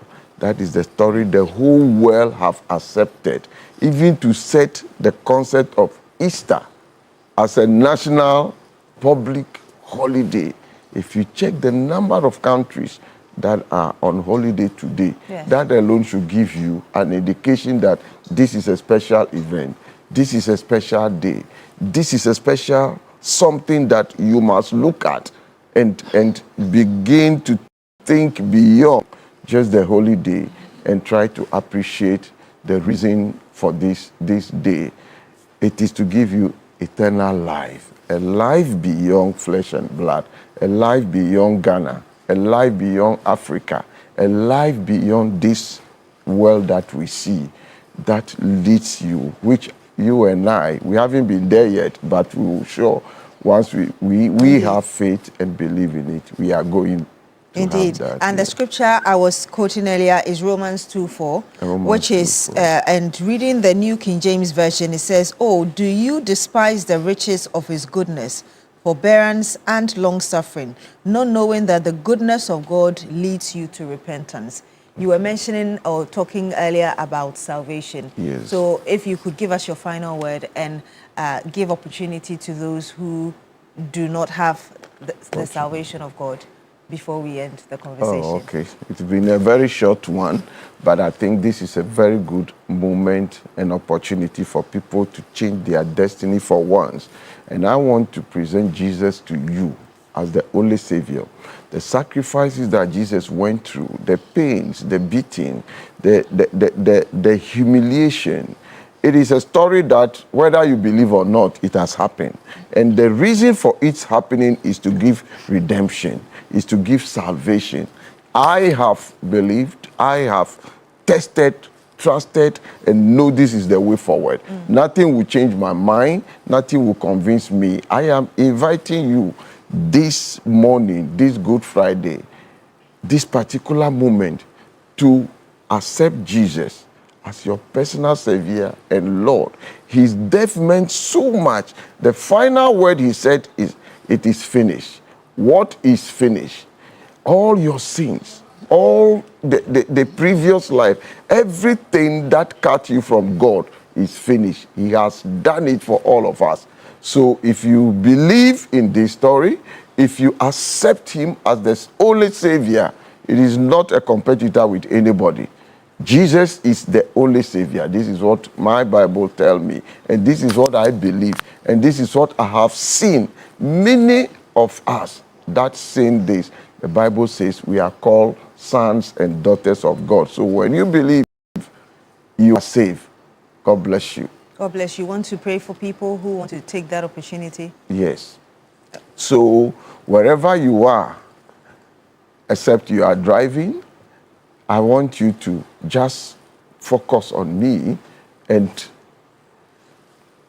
really in your heart to confess your sin, to accept Jesus as a personal Savior and Lord.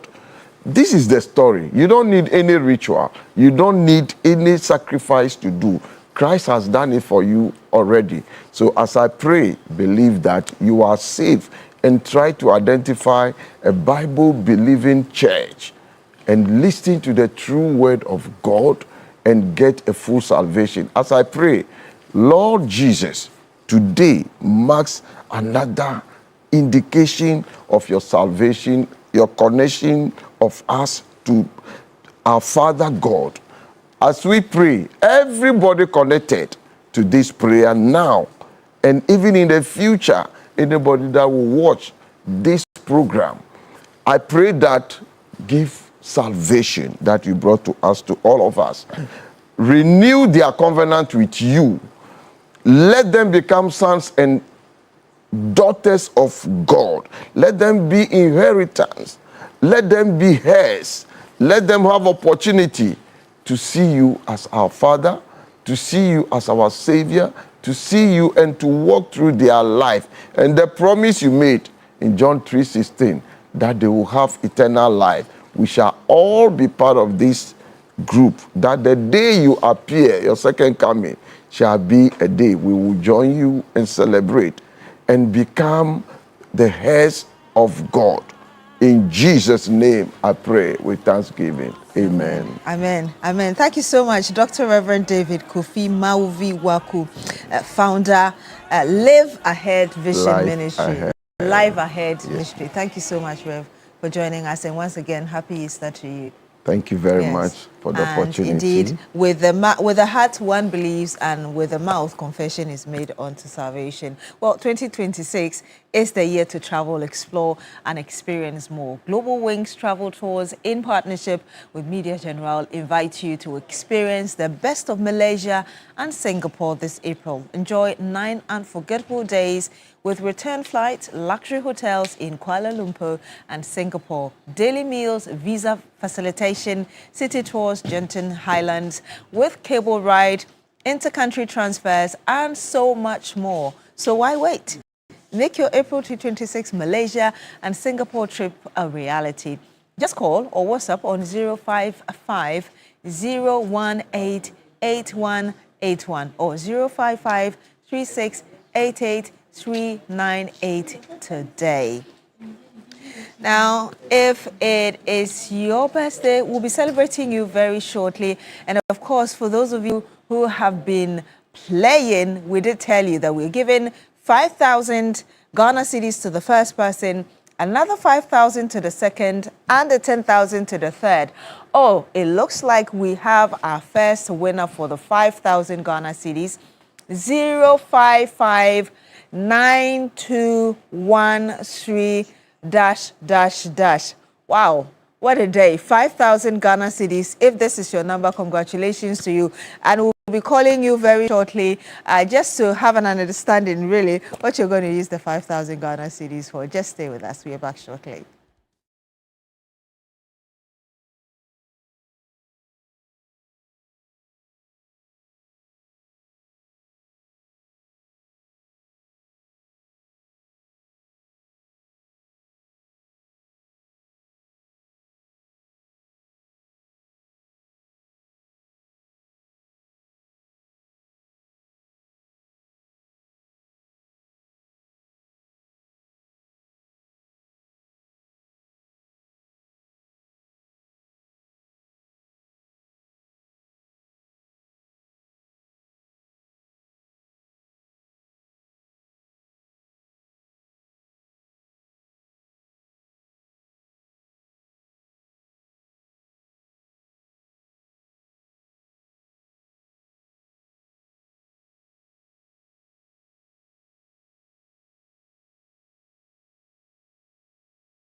tourism remains one of the country's key contributors to gross domestic product, generating revenue, creating jobs, and supporting small and medium-scale enterprises.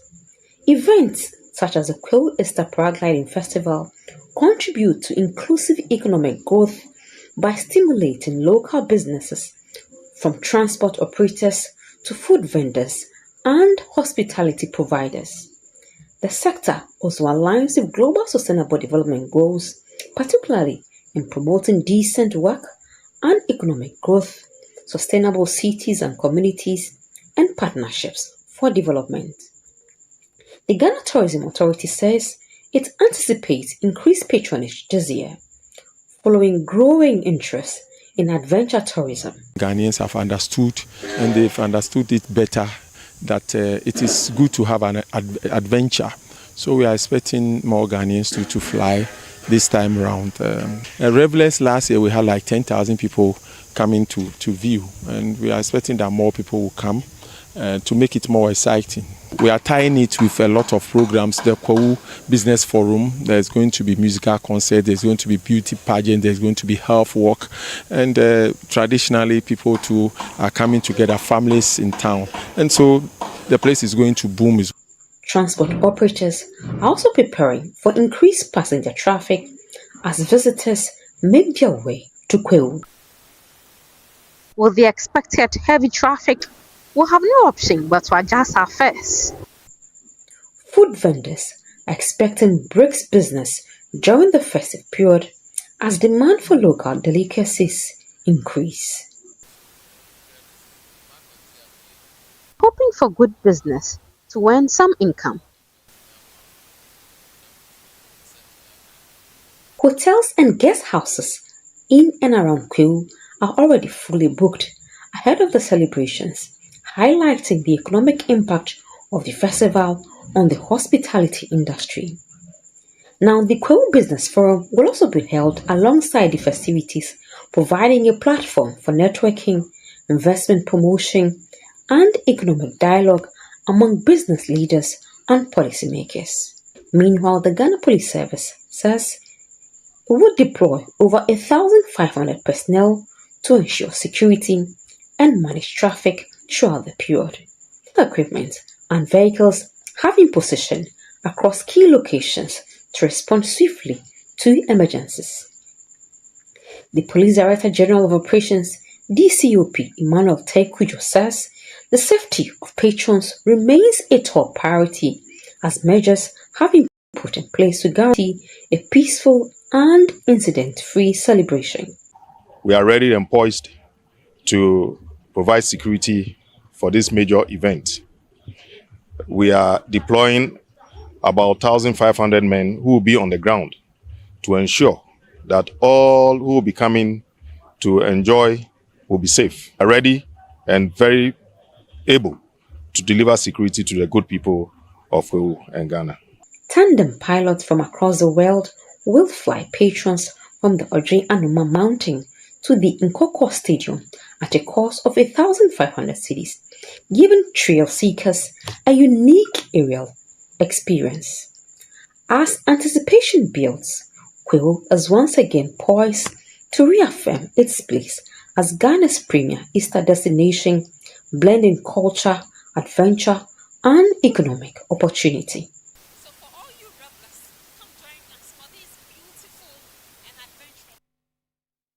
Yvonne Ikwe, our Eastern regional correspondent, brought us that report. I can imagine what's happening in Kwahu right now. Yes, I mean, a lot of people, if you've not headed there already, then, I mean, you might struggle to get in there because of the traffic. Kwahu, can you hear them say that? Yeah, I can hear them say that at the back end. That's what they've been saying. I mean, it's a big Easter point. But they're also talking about Gomoa as well, you know, because of what A+ is organizing there. I would have to get a specific, but it's the Gomoa area as well, where A+ is the MP. Yeah. It's having a Gomoa Easter Carnival, Gomoa Central, Gomoa Easter, the Easter Carnival that is taking place there. I'm told some of the finest Ghanaian musicians will be live there. So if you are struggling to go to Eastern region, just go the to competition the is tough. Eastern and Central, make your choice. But I think we have to speak to the winner of our 5,000 Ghana cedis. He's on the line. Hopefully he is. Hi, good morning to you. Happy Easter. Oh, it's a lady. Okay. Hi, good morning. Hi, I can feel the excitement already. Congratulations to you.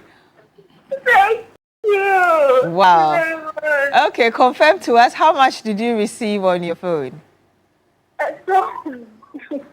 How much did you? I got a message for 5,000. Wow. Well, congratulations to you. That's so great. Thank you very much. Well, I'm so grateful. I didn't expect it. Yes, we're grateful you were part of this and you got your 5,000 cedis. So what's up with this 5,000? I don't know. I think I'm just going to do the better things, and then I don't even know what to say because I didn't even plan for this money. Are you going to Kwahu or you go to Central Region? Where are you going with the money? Oh, I think I'll stay in Accra. You stay in Accra and enjoy it. Okay. Yeah. Congratulations to you. What's your name, ma'am? My name is Nanaba. Thank you very Nanaba. much. Okay. Sure. We will not ask you where you're calling us from because people are watching and listening. Yeah, I've told you if I win and you guys call me, Yes. I will not mention my name. I will Yes. change my voice. You don't even You don't want people to call you for 100 cities and the rest. But I think we have our next winner on as well. So let's quickly get that. Okay, Blair, I hope it's not your number because I said, 10,000 Ghana cedis. 024. 10,000, wow. It's not me. 059. Coco says that's her That's not her number, don't mind. 059-1615 -- 10,000 cedis. 10,000 cedis Wow. on this Good Friday. Charlie. Congratulations to you. If this is your number, so you won 0591-615 -- Do we have the person on the line? 10,000 is huge. We'll call the person very quickly just to get an idea. Wow, that's okay. Congratulations. It's good money. Yeah, I'm this telling is you, good it's money. Yes. You see, when you are spending money that is not part of your earnings, and it's nice. it's unbudgeted sweet. money. Yes. You can freely do the things that when you are doing, you are thinking that Charlie, with the rest of the money last the end of the month. You can just comfortably do everything, Yeah. Charlie. Hey. Nyafu, right? Good money. Like African money. Anyway, if it's your birthday today, we want to help you celebrate. Whoa. And yes! Whoa. Woo! Joseph Amuncho there. Sure. Yeah. The best switcher in Ghana, the finest man ever, top guy, the Superman. Oh, don't From take it all of off. us Hold on, here keep it there. At Media You General. have to explain. You guys, I always tell you that the way you guys communicate, the switcher, you see, the one who decides that, okay, Amuncho is switching, right? Yeah. Amuncho, you should pick me. I'm talking about you. You should pick me. Amuncho, you No, have he to wants pick me. his picture on, so He he's wants a not picture. I'm not going to switching pick me. Okay, so Amuncho is the one who, the switcher is the one who does the switching. Yes. If you see Beatrice and Beatrice, the camera moves on Beatrice and comes to me, Yeah. and it goes back to Beatrice. The one who is doing all of that is Amuncho. Yes. He's the switcher there. He's in the back Happy right now doing birthday, the happy switching. birthday. We love you. Yes, Amuncho. Yeah, top guy. Yes, top guy. Yes. Baby. Yes. Oh. Oh, wow.